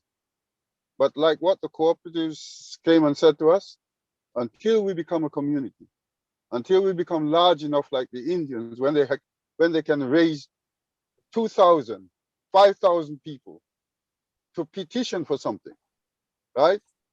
Then we're not going to go anywhere. There's lots of help out there because we pay into the system, but we're not going to get anything much out of it because we're not strong enough as a community going forward. And there's a lot more I'd like to say, but I will leave it at that. I hope that what I'm saying will be able to make a contribution to the talk this evening. But it's a great talk on, and as I said, I can't fault to anything that most people have said. So thanks for letting me have the platform. First of all, let me explain. The cooperative that we set up is called the African with a K, African Cooperative Union.com. You can go to our website, African Cooperative Union. Can you put that information in the chat, brother? Can you put that information? Where are you calling from? Which part? In Africa? No, well, I'm supposed to be in Africa, but I'm here in London at the present. All right. But the cooperative that we started is here in London, the African Cooperative Union. I can put that in the chat. Yes. Oh, yeah. Thank you very much, brother. Thank you very much. Thank you. Thank you for your contribution. I would just like to mention to our listening audience and the viewers as well that we've actually got a charity ride that we're doing for St. Vincent. It's the group's called Cycle of Life. It's a cycle group that I run, and it's taking place on the 11th of July. It's in Huddersfield itself, but we've invited black riders from Manchester. We've invited black riders from Leeds, also Bradford, Huddersfield, and we're basically riding from Huddersfield to Bradford and back in aid of St. Vincent. I've contacted the High Commissioner, and I've got a letter of authority from them to be able to do this charity function. But what I'm finding is at the moment is I'm having to do a lot of things that I'm trying to put in place. I'm getting obstacles because of our lack of having our own resources, because a simple little thing like I wanted to start it from a center, supposed to be the black center in Huddersfield called the Adawi Center. I'm having to go through all sorts of angles and meet all sorts of people just for permission to basically start the ride from the building, to use the use of the car park. And it's supposed to be our our building, really. So it's a load of things you have to go through just to do something simple. And but what I'm trying to put forward is the fact that we're getting a lot of people wanting to ride on the day, but there's a GoFund page. I want to invite people to go onto the GoFund page, which is in the, if you want to go to the GoFund page, if you go into the Africation WhatsApp. So I want to invite everybody who's on here and listening to go onto the Africation, send their number, put it in the chat, we'll put in the application group, then you'll get the GoFund page, and I want you to donate on that page, right? We're hoping to raise at least £5,000. So that's for in aid of the St. Vincent, but the volcano eruption and what the people are going through at the moment. You know, basically we're looking to raise as much fund. We're getting a lot of people wanting to come and ride, but as far as donating is concerned, on that page, it's not as healthy as it should be. Having said that, there is time. All right. Go on, sister. And that money will be going straight to the people in St. Vincent, as opposed to the St. Vincentian government. Well, that's the understanding I've got with the people that I've spoken to. And you know, I made that very clear that, you know, it's got to go to certainty to help the people, not just go into the hands of people that's basically going to take advantage. Okay. So, and every penny will be going to them, you know, basically making sure of that, definitely. Because we've done several charity events before. While I was here, some people were just ringing me, from Leeds, wanting to some information concerning the ride. But I told them I was on a Zoom meeting, I'll call them back. But what I'm saying is there's a lot of interest in actually coming on the ride. But it's they're tending to forget that it's for a purpose, for a cause. And I want to focus people on the fact that they should go to the Just Giving page, you know. Okay. Which I put into the in the application. So, okay, the bike ride is taking place, and this is in order to raise funds to send over to St. Vincent and the Grenadines in order to help the people who have been displaced due to the earthquake, or was it volcano? The volcano erupting in St. Vincent and affecting the Grenadines and other islands as well. I'm under the impression that some people had to also leave the island, and that many people are displaced as a result. I just wanted to ask, and I see Sister Carlis, you've got your hand up. Okay, I'll hear from you first. I just wanted to ask then, Sister Tashai or anybody else, what our main priority is, first of all, what our main priority is when there is a disaster. Because I understand from this conversation that there's stuff that has to be done, i.e. education, and you know, there's things that need to be put in place. When we have a situation like this, what's the number one thing that needs our urgent attention first and foremost when we have a disaster? So I don't know if Sister Tashai or Sister the first thing is health. Has to be health. It's the number one priority is health. And when we say health, we don't just mean physical health, we mean mental well-being.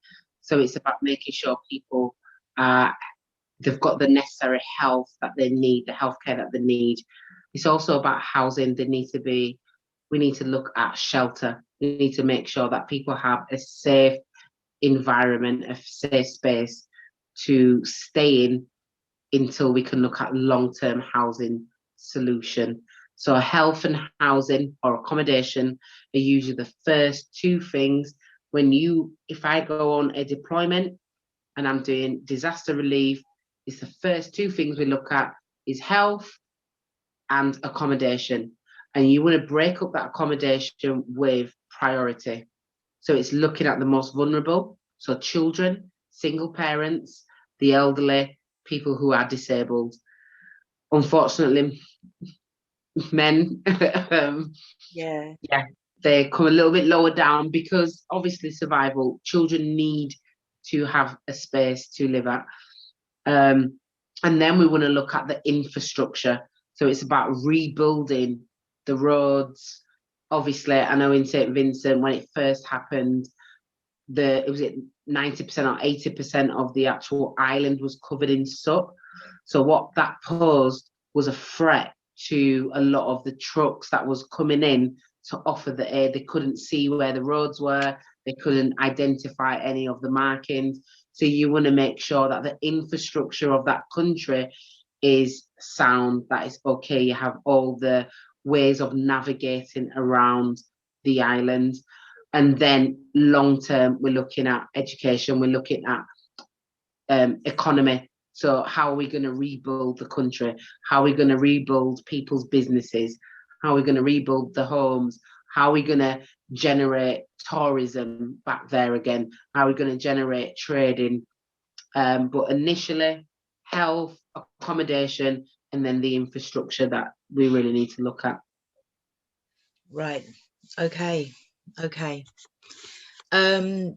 And I just, one thing as well that you've said that has really struck me as well is about the long-term mental implications as well for people, because it's traumatic. You know, whenever a disaster strikes, this is the disaster. It's seldom planned for, and so there is PTSD and long-term health situations that need to be thought of. Yeah, I think one of the things that I always say to people, that if you can try to envision, is your house is on fire, God forbid, middle of the night, you're not expecting it, you've not planned for it, you have no preparation for it, and you have literally got to pick up your kids or whoever's in that house and take what you can and run. Yeah, that in itself is traumatic to anyone who then has somewhere else to stay, who has house insurance, who has family to stay, community to help them. So can you imagine, not only you're dealing with that, your next door neighbour, the woman down the street, the local corner store, then you're completely isolated from what you've always known within your island, within your country. You're stuck in a building, whether it's church hall, whether it be the hospital, wherever it might be, a community centre.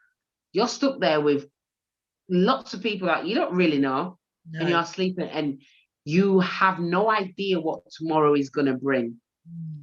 Then you're going to get people that are completely, highly emotional, highly stressed, have personal problems or issues or trauma that they're dealing with just personally anyway without the disaster.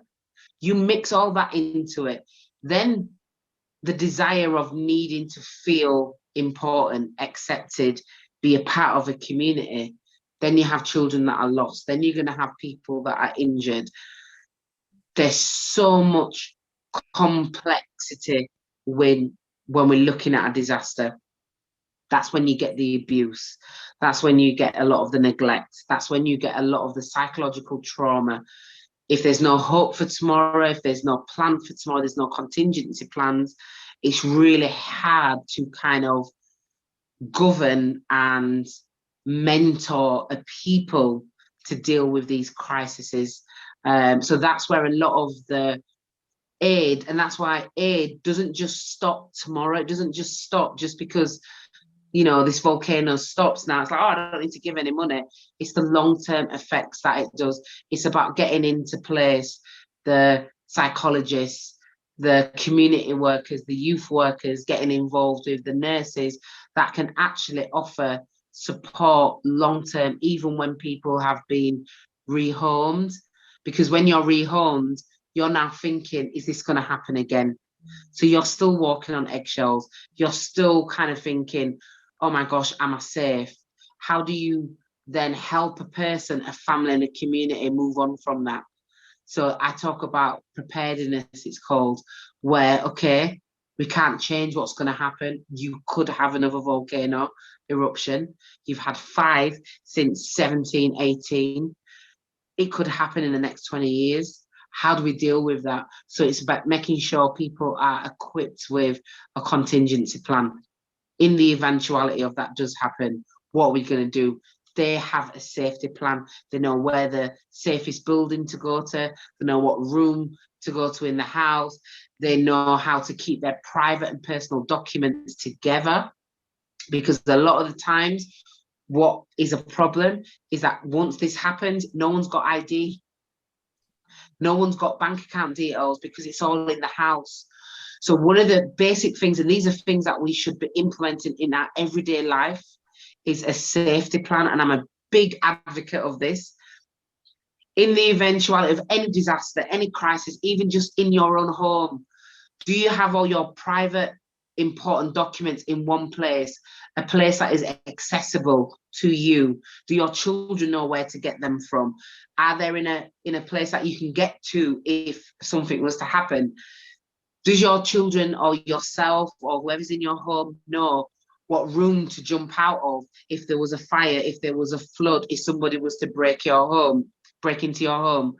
If there was a disaster on the street where you live, do you know where to go to if you're separated from your family? Have you spoken that to your kids? If there was a massive riot outside your house and people are raiding your house, I don't know, something was mental to happen, does your children or yourself or your elders or whoever know, this is what we're going to do if this happens? If you lose me, don't panic. This is where I'm going to go find you. You go to the church, you go to the school, or you go to that place, because that's where I'm going to go to find you. So what that does is it helps people to rationalize the emotions of fear. Because when you look at fear, it can cripple you in disasters and crisis. So you're unable to think rationally. And this is a problem when we're looking at crisis on a bigger scale. So as much as we have amazing people on the ground that deliver an amazing work, it's about having people that are well informed to articulate and to train and to provide the knowledge to people about what to do in the eventuality of a disaster, and no matter what that disaster is. It could be big scale, but it could also be shorter internally. So it's about putting them things into place so that when we're looking at the longevity of a people, if something happens, that alarm is being ringing in the community, it's like, oh my God, there's an earthquake, it's on the radio, the TV, everything's blacked out, right? We know what to do. Is in action now. Grab the bag. We've got everything we need in that bag. Our ID. We've got a supply of water. We've got a change of clothes. We've got contact telephone numbers of family who are abroad. We've got details of the embassy. We've got, I wouldn't say weapons, but we've got protection, because come with these sort of issues, you're going to get people that might try to rob you, might try to do all these things. You might need to protect yourself. And this is what we do if this happens again. And a lot of the times why disasters are so grand is because we're not prepared for them. We're not having them trainings. And if you're on a land where you're prone to earthquakes, volcanoes, natural disasters, or places of conflict, places of war. You look at certain, the Congo, you look at parts of the world, you look at Syria, you look at Yemen, you look at all these places where there's war that is going on every day. We're not actually educating our people to know what to do. And this is what police are trained for, the fire services are trained, paramedics, disaster workers, you're all trained in them areas, so you're not panicking. You learn. Because of my disaster work, I have a suitcase that is permanently packed in my bedroom. And in that suitcase, it consists of a passport, a mixture of different clothes, because I could be sent to Iceland where it's cold, so I need my woolies, I need my cardigans, or I could be in Africa, so I need my cargo pants, I need presentable, you know, clothing. If I get a phone call, I could be gone with less than 24 hours. So we have a contingency plan always in my home, even for childcare. My son is completely aware of if mummy gets that phone call, what we're going to do. But he's also been taught, son, if someone was to rob the house, what are we going to do? Yes. If there was a flood in our street, what are we going to do? Who do you call? Who's the first person you call? Let's not look at emotional way of dealing with things. There's no point in ringing your grandma because she can't help you. Yeah. She can't help you in that moment. It's about actually rationally thinking about the problems that we're in now. So actually you might need to call, whether it be the police or might be your father might be the best person to ring, or might be a school teacher. This is who you need to ring if this was to happen. This is what you need to do. And a lot of the times we're not preparing for these things. That's what makes disasters so much more of a disaster, because there's not enough planning. Yeah. Okay, thank you so much. There's so much that I want to sort of unpack from what you say. But Sister Carlis, would you like to just make your point as well? And we can go back and just, wow. Okay. Well, there were a couple of points I wanted to make in terms of issues of St. Vincent, but I'm also interested in what Sister Tashi was saying in terms of preparing people for disasters, because it seems to me that's a really fundamental issue. I was thinking about, was it 2 years ago when we had, or even last year, I think, when we've had a lot of flooding in the UK, and then a few years ago when we had a lot of flooding in the south, and a lot of people had, you know, were out of their homes and different things like that. And I was thinking about some of the things he was saying and how important those things are. And just wandering around, you talked about educating people. I was just wondering if you could say, have you had any experience of actually doing that? How do people respond, and where have you done that, etc.? I'd be really interested in hearing about it. Okay, so part of my disaster management training, in order to be deployed, that you have to go through years. I mean, I do it every year, training for the eventuality of the worst case and how we can inform other people of what to do. So that's through the British Crisis Disaster Team that I'm a part of. Also part of my humanitarian master's course, I've had to write policies that's based on how we prepare for a disaster internally within our home, because it starts locally, it starts personally first. If a person within a community, within a society is prepared for it, you've got less panic. Problem is, most people run out the house, screaming, and that puts everybody into a frenzy. So that's where I've learned it. But a lot of it is genuinely common sense. Most police officers, fire officers, of the fire people, all learn this in terms of just being on call, so to speak.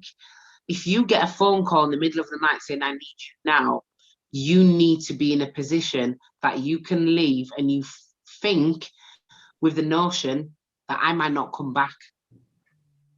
So people that are in them sort of professions work on that policy. That's part of their normality. That's part of their life, that's part of their job. I could go to work tomorrow, not me personally, but as a fireman or police officer, I could go to work tomorrow and I don't come home. So your wife or your children or your family need to know, where's everything? Where's my policies? You know, who do you contact if I don't come home? So it's the same principles, it really is.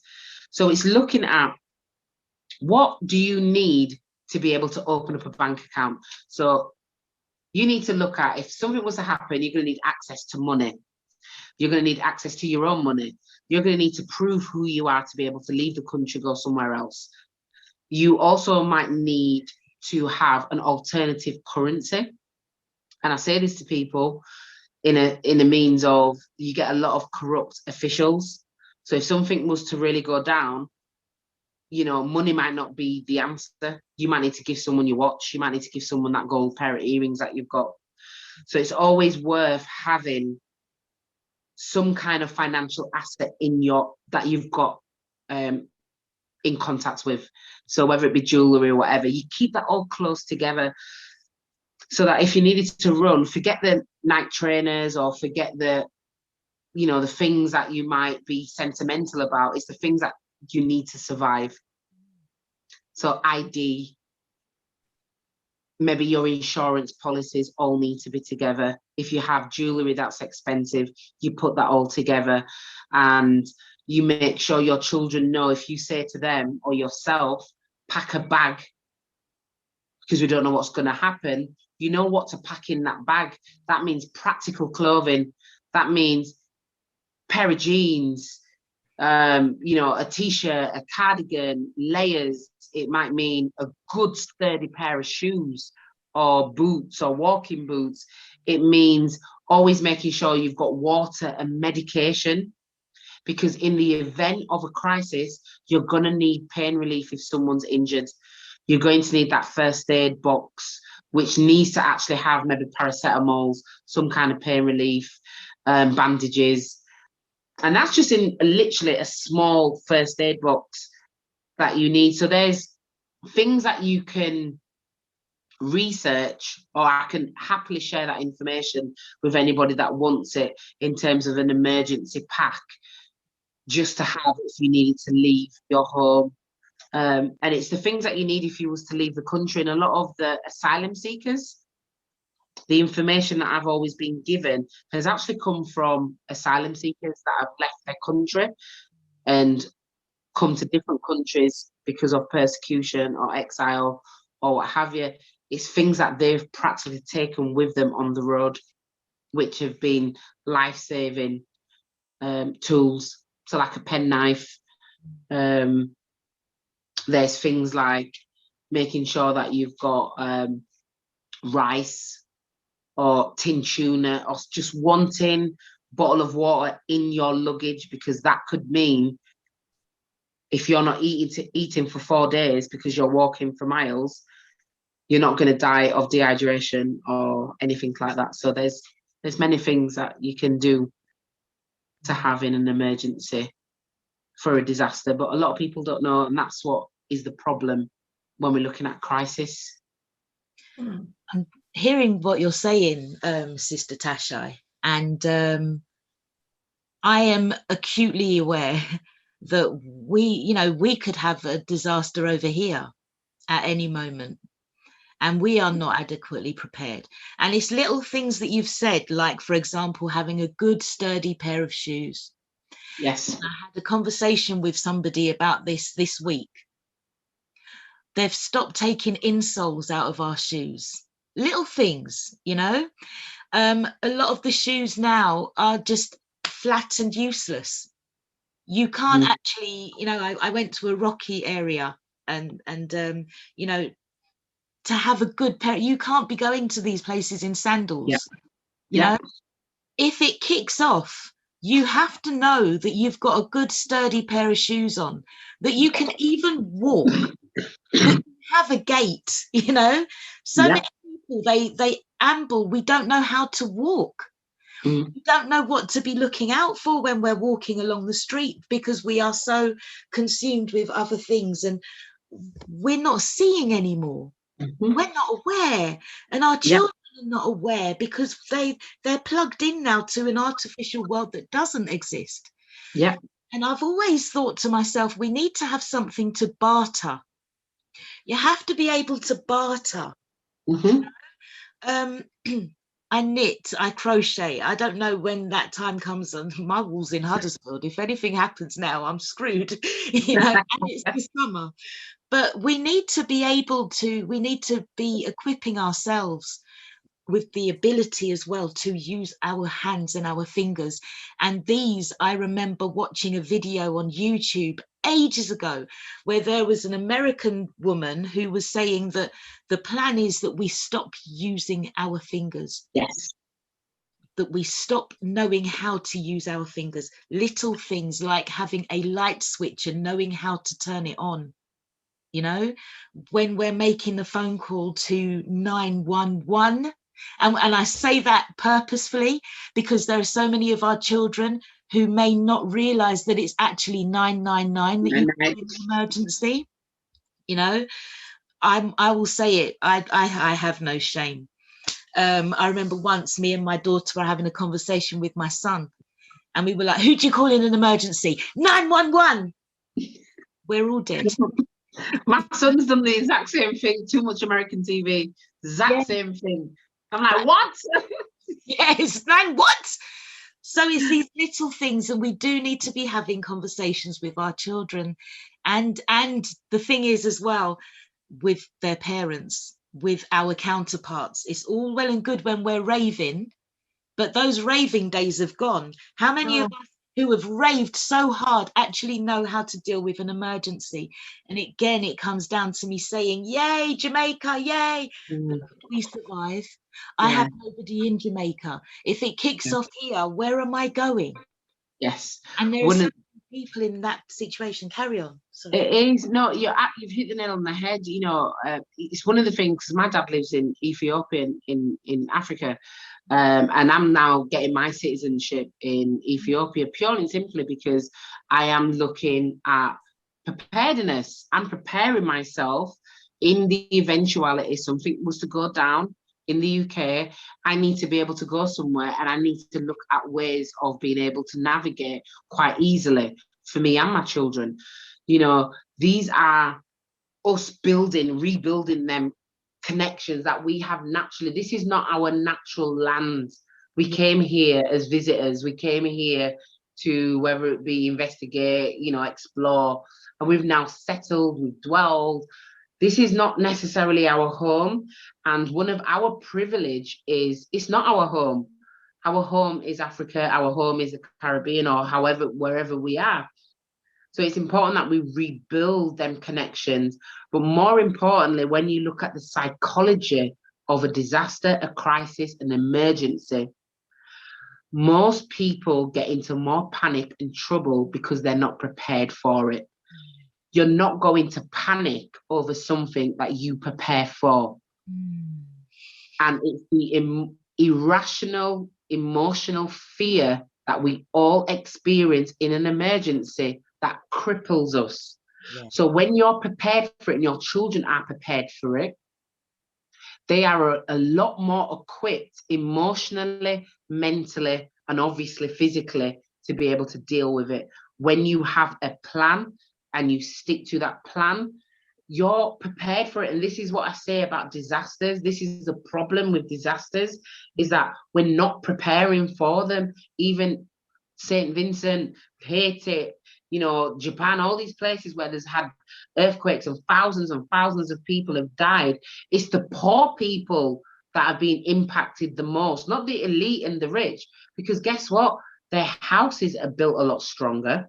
They're already aware of the evacuation process because they have money, they have investments, they have the knowledge and understanding of what things you need to take and what things you need to leave behind.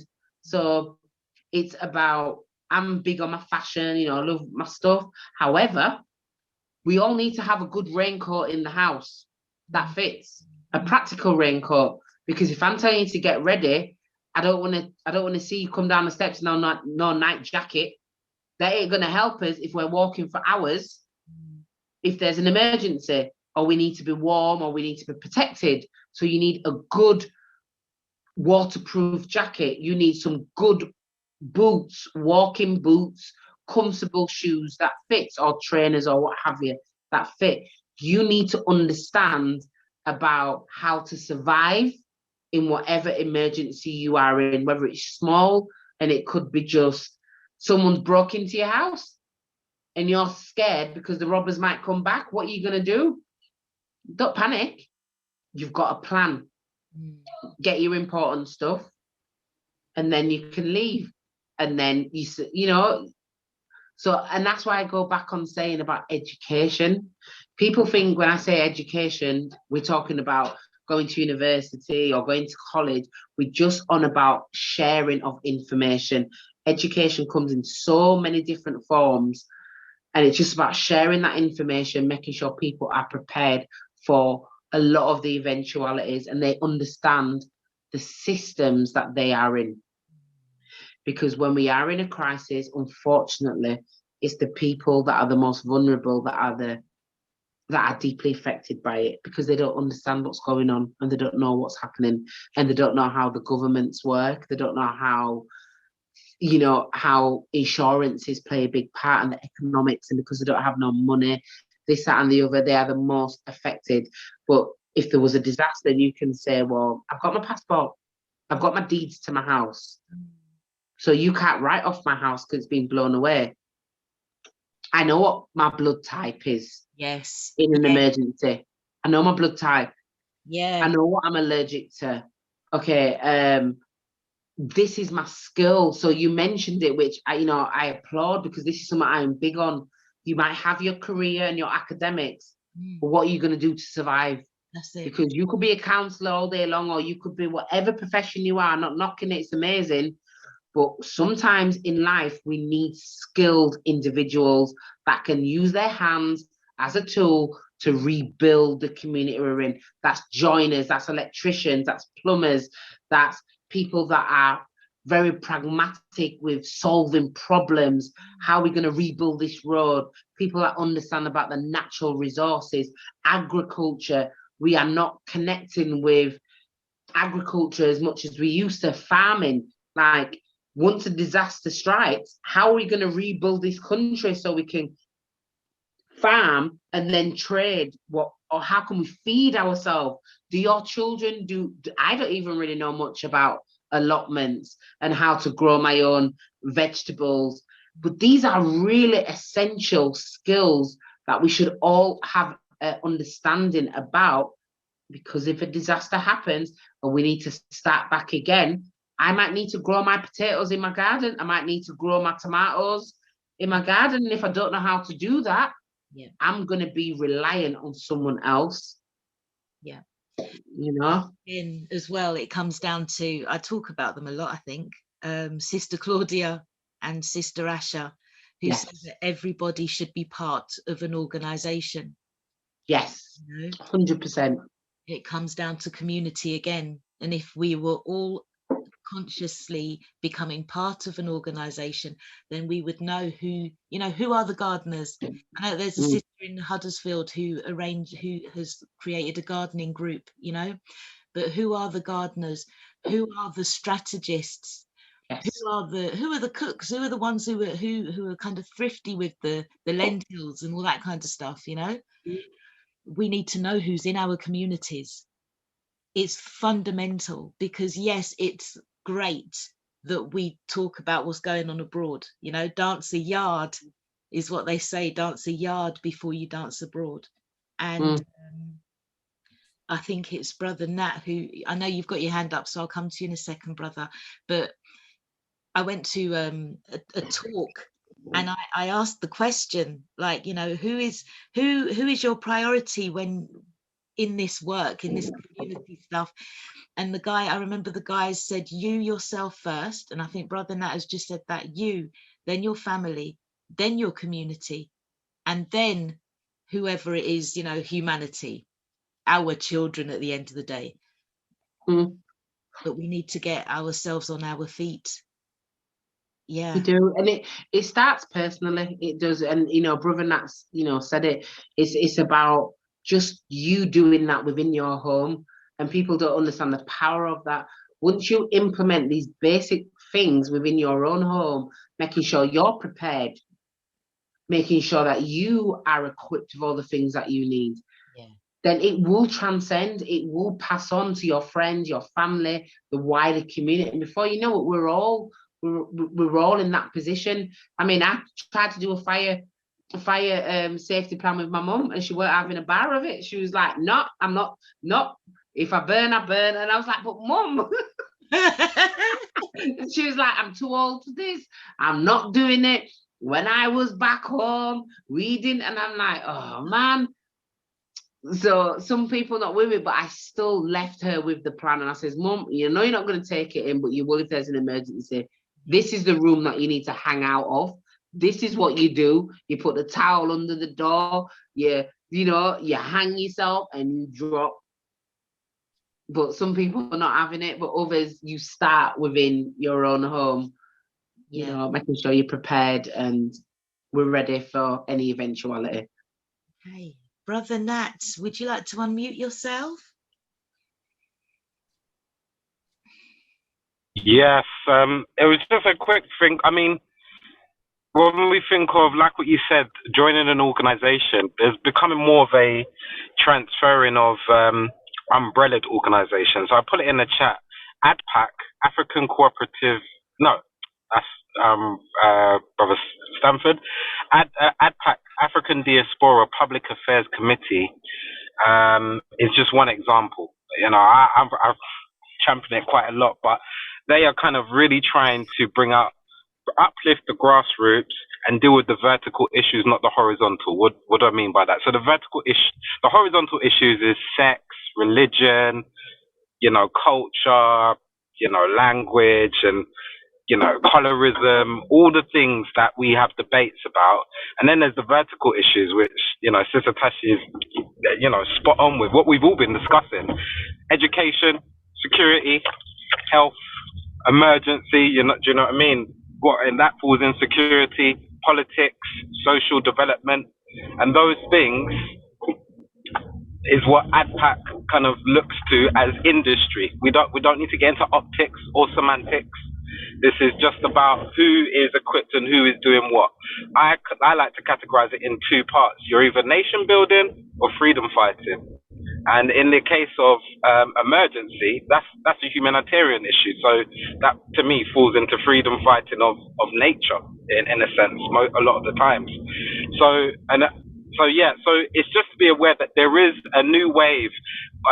African Diaspora Development Institute from Mama Arikana, you know, Julius Malema in Africa has got something similar, and it's all about trying to not be precious about your organization, but connect them all.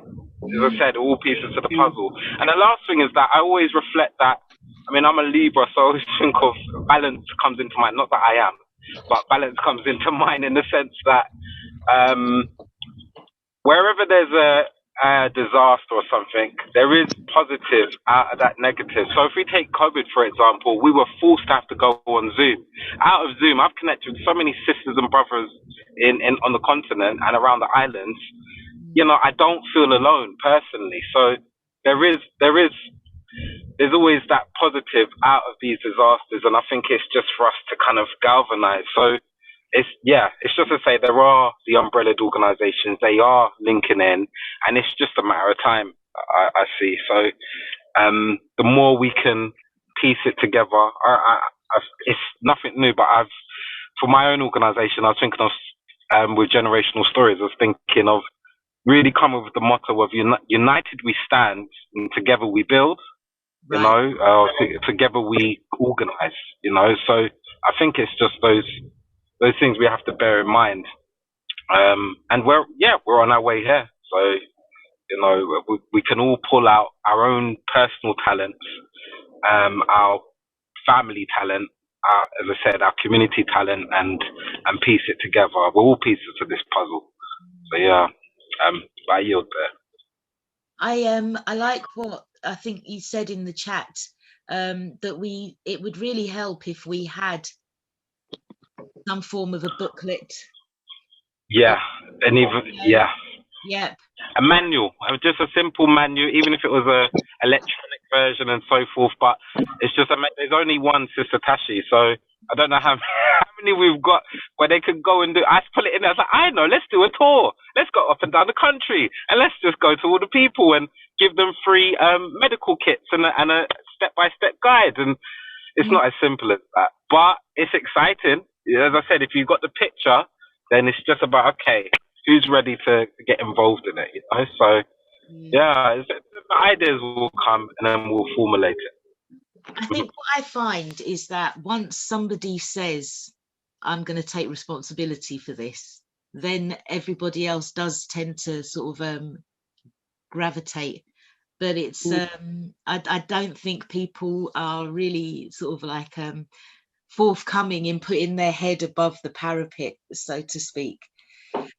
But yeah, we are coming together, and we do need some kind of a book or a something, or you know, just out of interest, sister, not putting any pressure on you, but are there any plans to create anything like that you're aware of at the moment?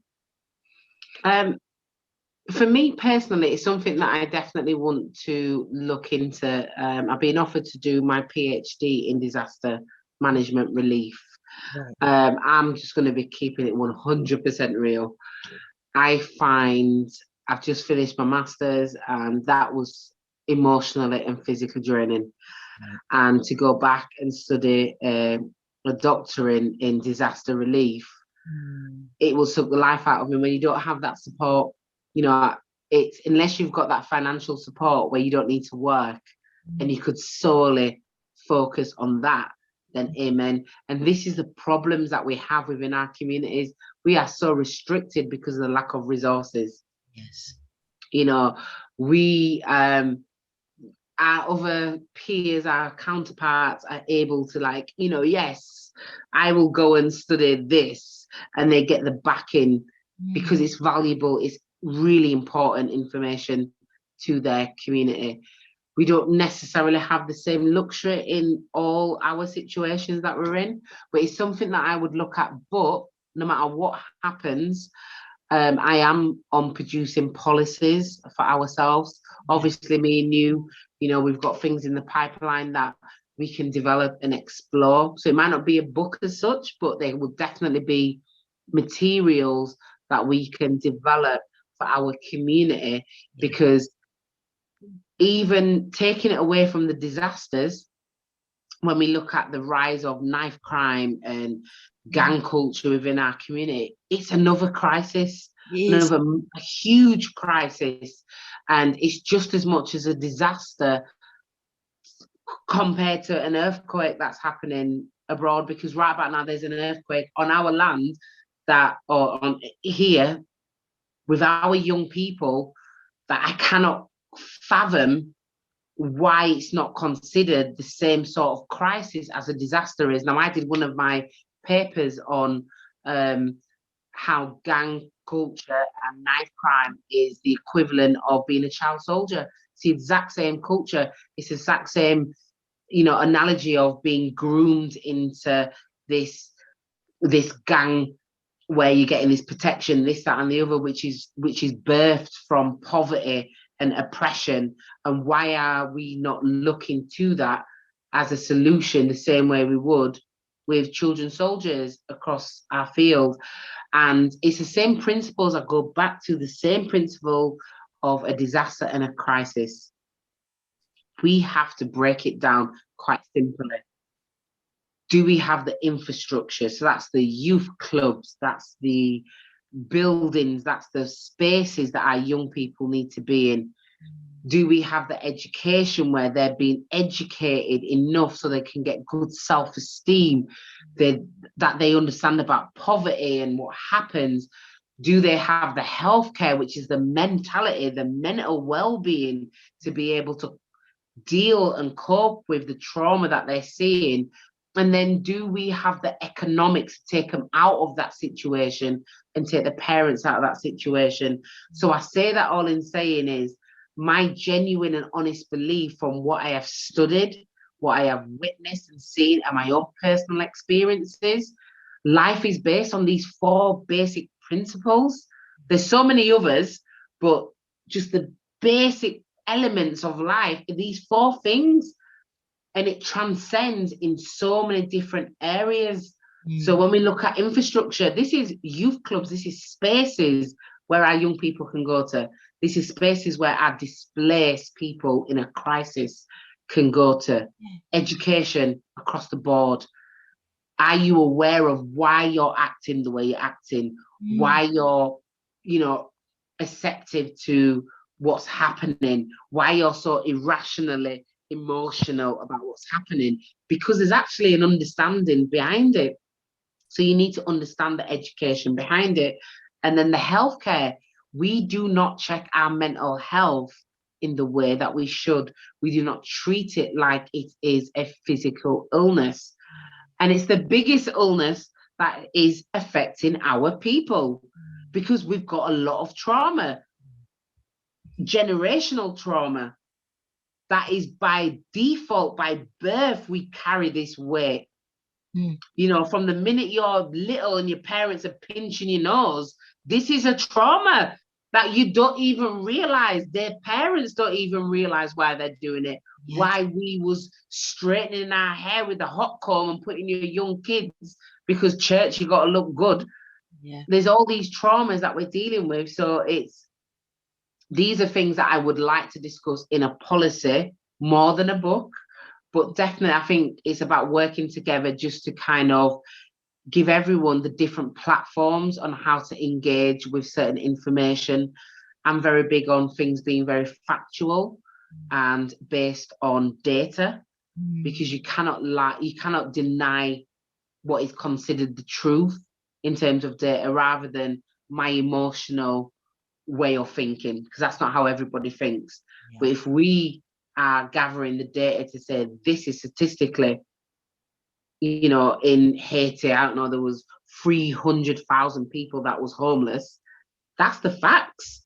Yeah. You know, you can't really deny that. So yeah, I think let's work together to produce something on a digital platform, but also obviously in different mediums, because not everybody engages with literature the same way as some do. But we need that. And I think just the basic contingency plans personally within your own home, of what to do if this happens or that happens, and who do you call? Do you know who your local councillor is? Do you know the name of, you know, your local contingent, you know, constitution, whether you're Labour or Conserves, whatever it is? Do you know who these people are?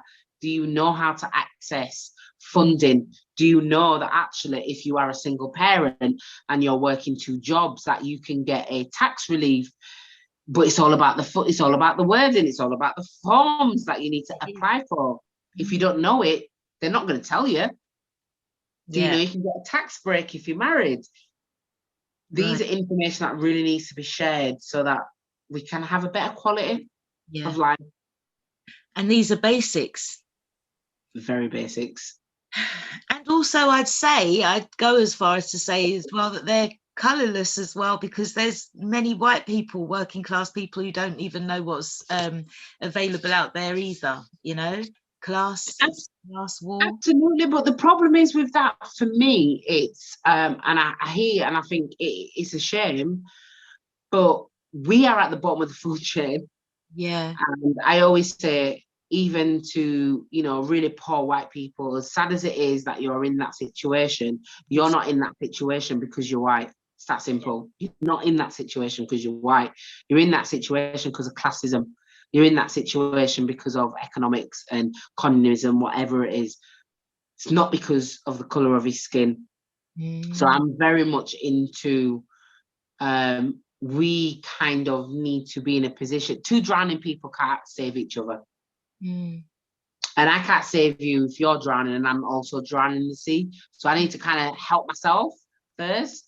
And then I can help you. But guess what? You could put a suit on, shave, learn to be a little bit more articulate, learn certain key words, and you can walk into any job or any environment and you can fool anyone. That's it. No matter how eloquent I am, no matter how aesthetically pleasing or however you might think a person looks, I'm black.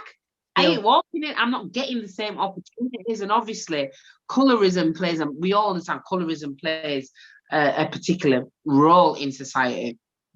And I understand that there is a privilege that happens.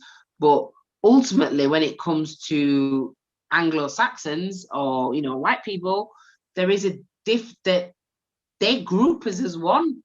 Colorism is something that is really amongst our community that stemmed from them, but we are continuing to perpetrate that a lot more, because to them, we're all brown, we're all black. But I feel like we need to help ourselves before we can help anyone else. And I think I love Black people for the fact that we are so caring, and we share everything. Hence why we're in this problem from the colonial days. We're in this problem because of that, letting our friends, what we thought were friends, into our land. So I feel like now we need to be a little bit more selfish, never lose our humanity, because that's what keeps us close to God. But we do need to think of our group first, because everybody else is actually all right. We're the ones that are not doing as good as we should do, and as good as we are, what we need to be doing, when we look at the contributions that we have made throughout history. Throughout history, in every field, in every single field, from science to medicine to IT to, you know, every single field, we have been at the top, but we've never ever had the acknowledgement or the appreciation or the equality that we deserve. So we now need to make sure we preserve what we do going forward to protect it. And that's about us being more connected as a people. Yeah. Okay. I agree with everything that you've said. Everything. It starts with us. Yeah. It started with us, and it will end with us. And I do believe that more and more of us are waking up. You know, our consciousness levels are rising. We need to ensure that the platforms are there so that as we continue to wake up, we can, you know, we can continue to support our brothers and sisters as they continue to awaken. Absolutely, there needs to be stuff in place, and it's coming now. We have it within us. There was something you said, sorry, and I'm just sort of trying to get to it, but I'm also aware that it is us that keeps everything going. You know, our insistence or our fear of society collapsing is what is keeping it going in, you know, in the first place. And, you know, part of me, and I don't know how unpopular this will make me, but I think part of me thinks that we actually need to have a disaster or something to wake us up so that we can realize what time it actually is, and how resourceful we really are, and how much we do actually need each other, you know. Personally, I've, you know, for the same reason as what Brother Nat has said, COVID has been rather much a blessing, because so many people have been able to come together and to awaken that little bit more, you know. From design. I agree with you. Listen, I completely agree with you.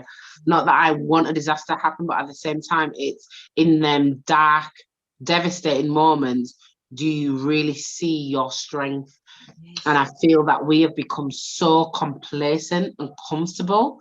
Our parents came here and they've settled, and this was their dream, this was their ambition, you know, the Commonwealth and, you know, England, this, that, and the other. And I feel that there is at the moment a lost generation, that has really forgotten our home truth. And I say that in terms of the Caribbeans more particular than the Africans. Right. We've lost a little bit about our roots and our culture. I was blessed to grow up as a Rasta, so both my parents was, you know, part of the Rasta community. So I was very big into HQ, 12 Tribes of Judah. So I had a very pro-Black, so to speak, upbringing, Marcus Garvey.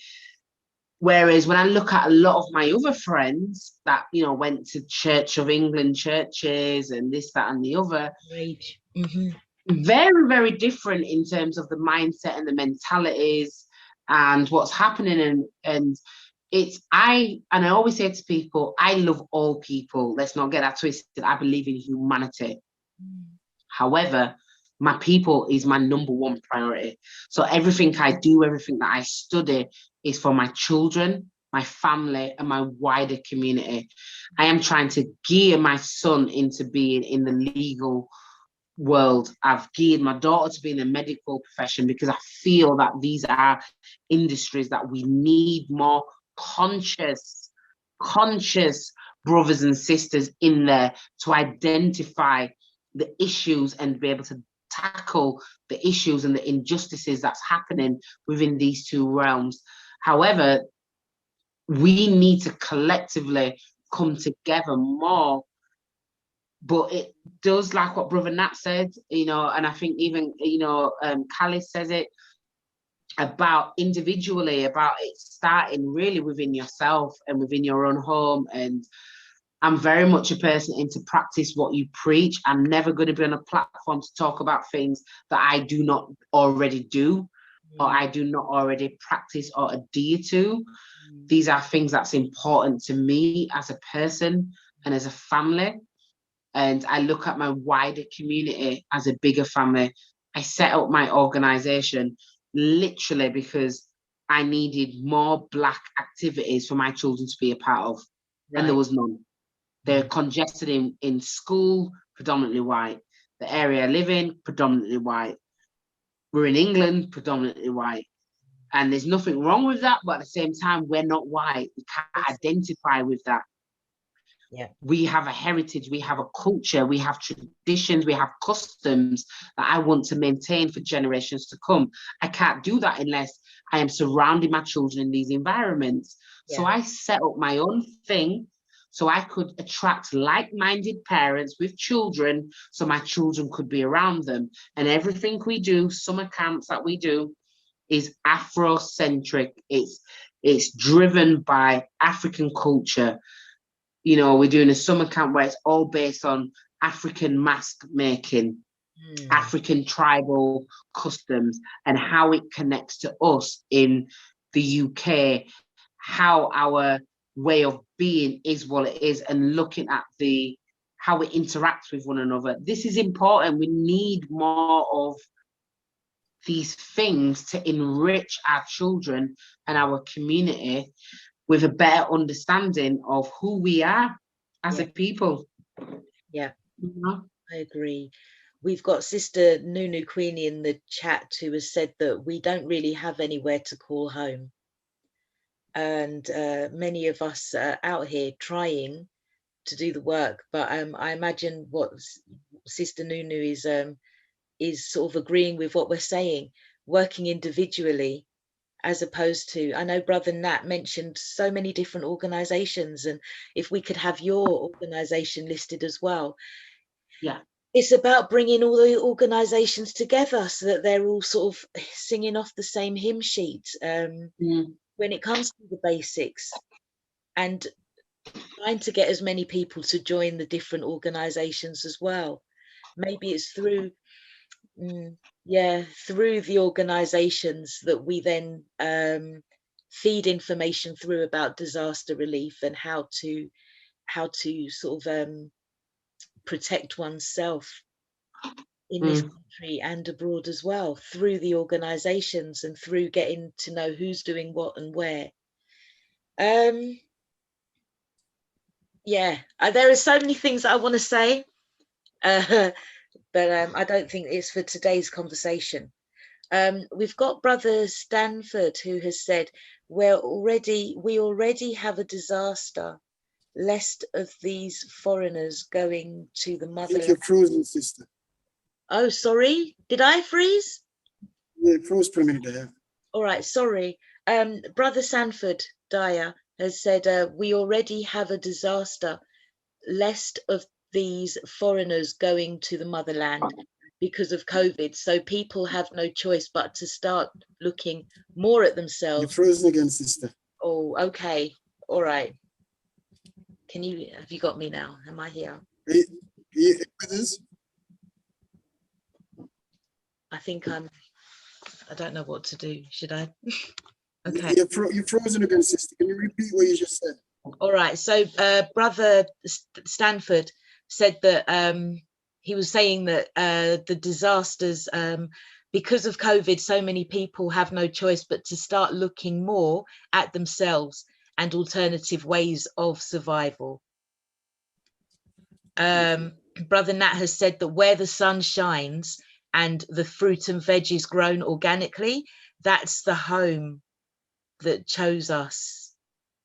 Yes. Yeah, we're not at home, and No. we should never think that we are. We you know, we should never make that mistake. Yeah. In thinking that we are home. We're not. I watch my father, so I have a very good relationship with my mum, and I have a really good relationship with my dad. And my dad, I thought, was quite a selfish man growing up as a young girl, because he kind of left it all. He's been living in Africa for 30 years now. And he was like, I'm going back home, I'm going back home. And we couldn't understand why he did that. And my dad is a very humble guy. He lives in a community where in Addis Ababa, where he is the police officer, the medic, everything. He's built his own house, and he is the happiest person that I could ever meet. And I have a better relationship with him now as I'm older than I did as a young person.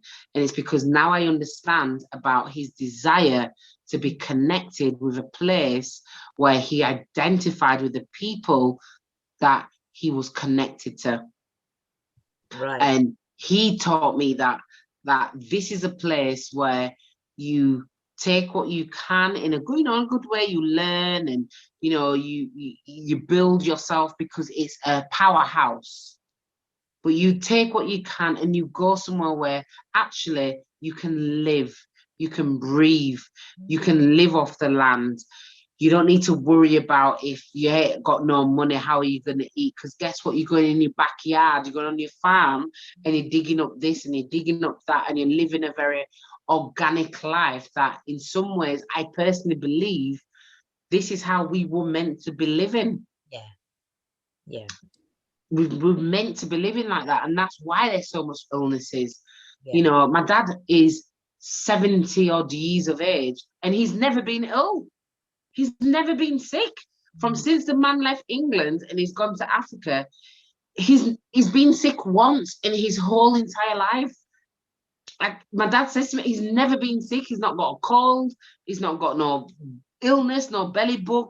The only time he gets sick is when he comes back to England. Yeah. He's never been sick. And you just think there has to be something in that. And even just the way that I want to be with my own children, I worry about, my youngest going out to the shop. I'm at the door, right, I can see you, where are you? Right, I'm looking, and it's not because of what's going to happen, it's there's no consequences to what's going to happen if it happens to a black boy or someone of our colour. This is the problem, because it happens everywhere in the world, but the difference is when you're around like-minded people and people that represent you, it's not about the injustices that happen because of the colour of your skin.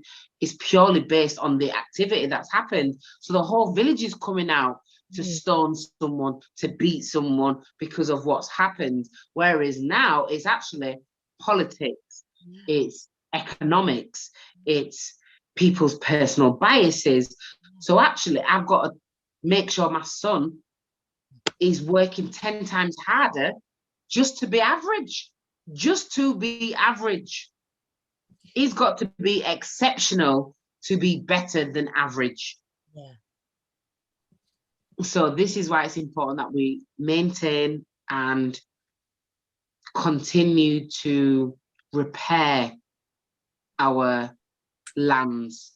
And even if we feel that there isn't a land for us, even if our land is here, it might be your street, it might be your church, it might be the community. Let's repair that, because there's also a lot of damage that's happening within our community here in the UK as well. There's disasters happening right here on our doorstep, where there are so many, black children that are going missing. There's so many black children that are hungry and starving, being neglected.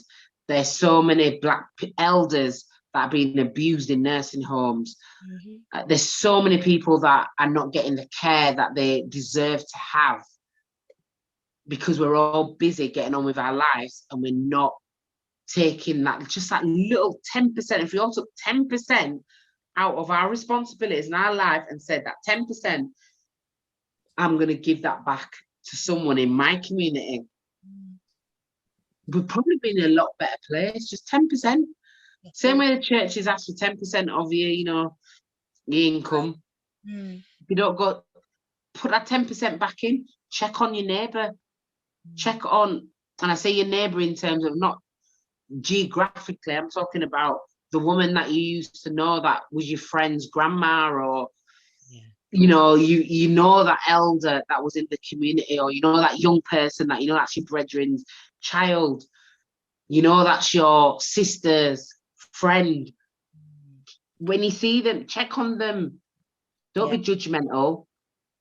Don't be using derogatory language. Let's support each other and understand that there's so much trauma that's happened to each and every one of us. Most of us are able to function and go through life without it even being noticed. Yeah. And that we don't chat our business. Don't let anybody know what's going on outside. Keep what happens in house. And oftentimes as well, it's in house that people need protecting from. There are so many layers to this. Brother 45, were you going to say something? Yeah, it's wonderful what the sister's been saying. Absolutely on point. But I was just thinking, as a people, we're actually living in an environment that's alien to our nature. When you live in an environment, this you cannot connect to it. It's very difficult for us to connect to this European lifestyle. And a lot of us is wrapped up in the European lifestyle. And even if you go to Africa or the Caribbean, they can't even function there because they've been brainwashed into believing that certain things is what's supposed to be here, is supposed to be there. So when they go there, they try to act like it's they're living in England or they're living in America, and they can't sort of like interact with the people that's there because of the brainwashing that's been given to them over the years. So they find it very difficult. Yeah. But in truth, it's a repatriation. That's what we need. We need repatriation to get out of here. And really, a lot of our people we have to admit the fact that we'll have to leave them right here because they will not be able to cope in Africa or the Caribbean and so forth. But so just leave them. Some of them has got to be left. Yeah. Because if we woke up in the morning, right, and there was no white people on this planet, there was only black people, we would still have a problem. You see, white people is not our problem. Believe it or not, a lot of people, they think I think white people's our problem because I talk about what they've done to us in history and so forth and this and that. Yeah, because you need to know where you're coming from before you can go anywhere. That's why I mentioned certain things that's happened that they've done to us and they continue to do to us. But if we woke up tomorrow and there were no white people, we still have a problem because our mental way of thinking, you see. But the sister's why only she's on point. Absolutely wonderful, sister. Thank you very much for that. Okay, we seem to have lost Sister Tashai. All being well, she will come back before the top of the hour. Yeah, I hear what you're saying, and in any cleanse, in any disaster, I can't remember who it was, but one of our philosophers had said that there has to be collateral damage, and so it's in that. I've been having a conversation with a particular sister, went out walking, and just sort of saying that many of us won't make it. Many of us have family and friends who are making decisions about their health and what goes into their bodies at the moment.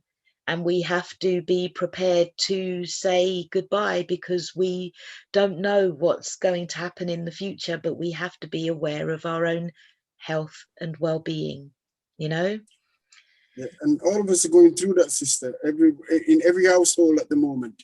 Yeah, because we're going through that in every household. Trust me when I tell you that. Yeah, you know what I mean, in my own family as well. There's family members that I know for a fact that I'm having to be, it's like, detached from them.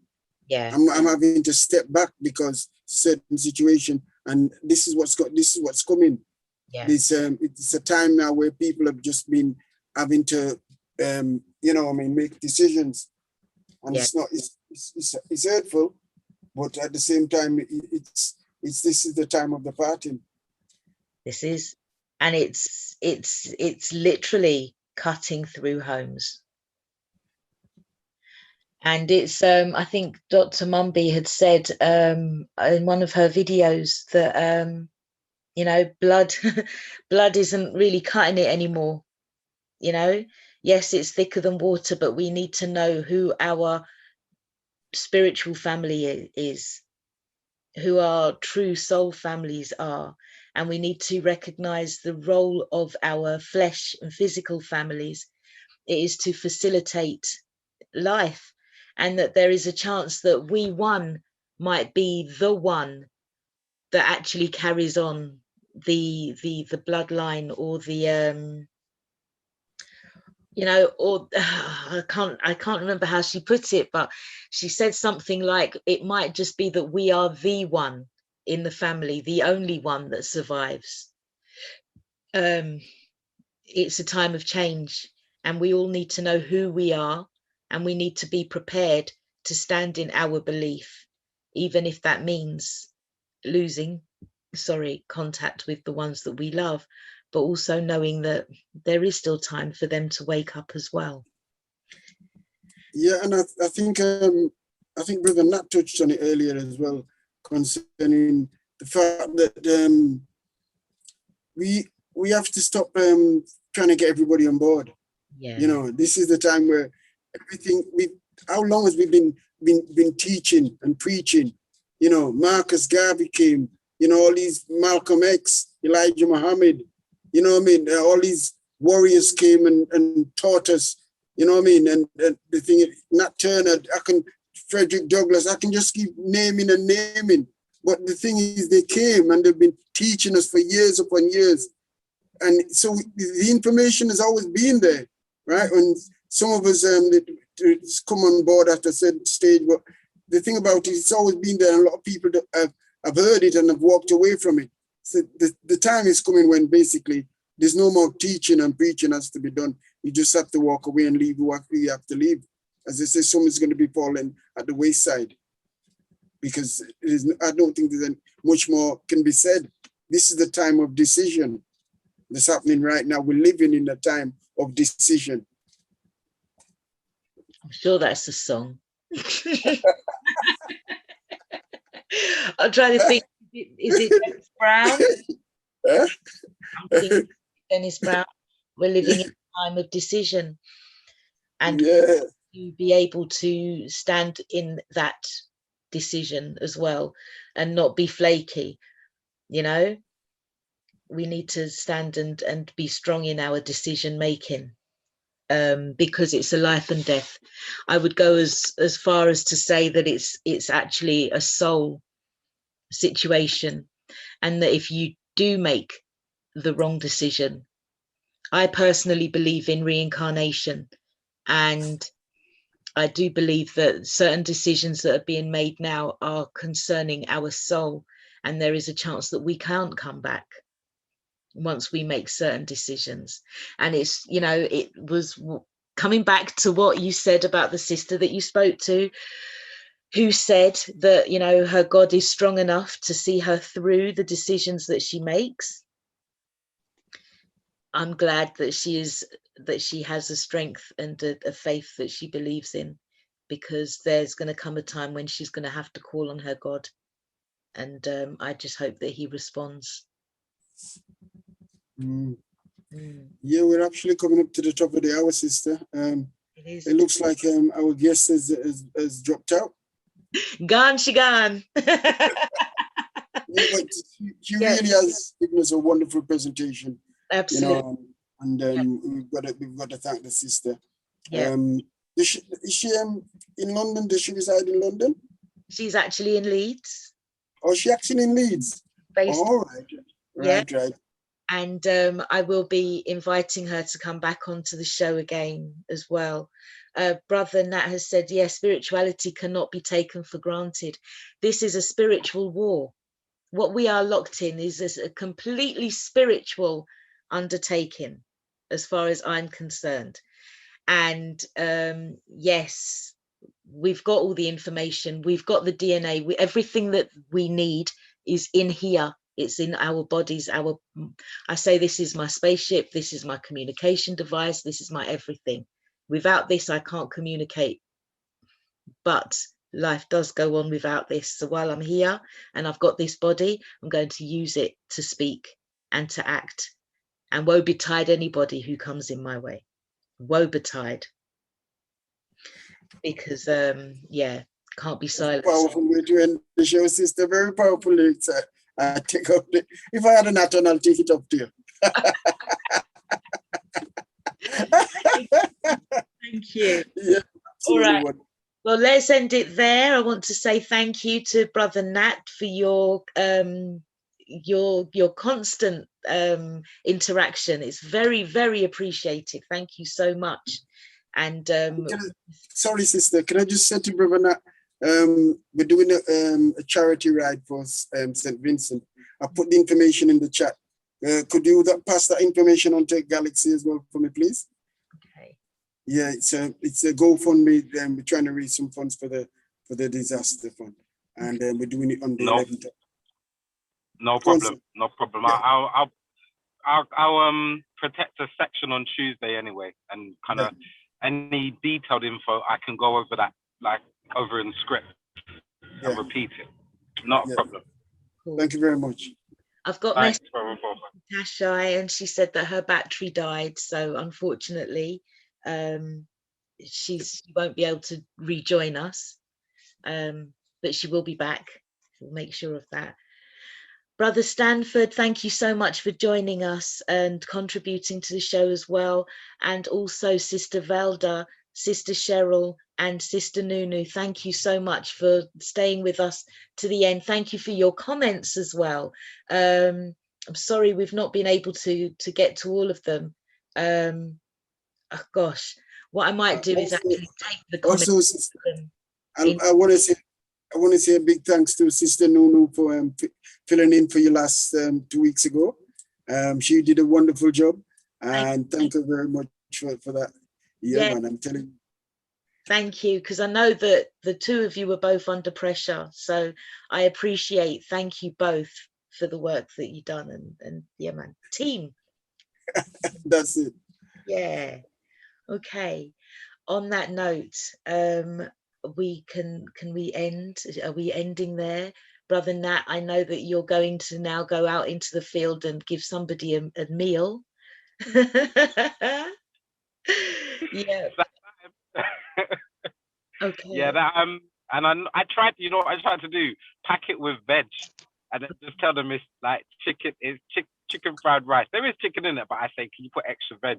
Just, you know, simple, but love, man. This is, I love looking forward to Saturdays, 7. I thought it was 8, so I was like, oh, another hour, and then I realized I couldn't commit to it. So this is heaven. I'm so grateful for Brother 45, Sister Nunu, and of course yourself, Sister El, and everyone. It's amazing, man.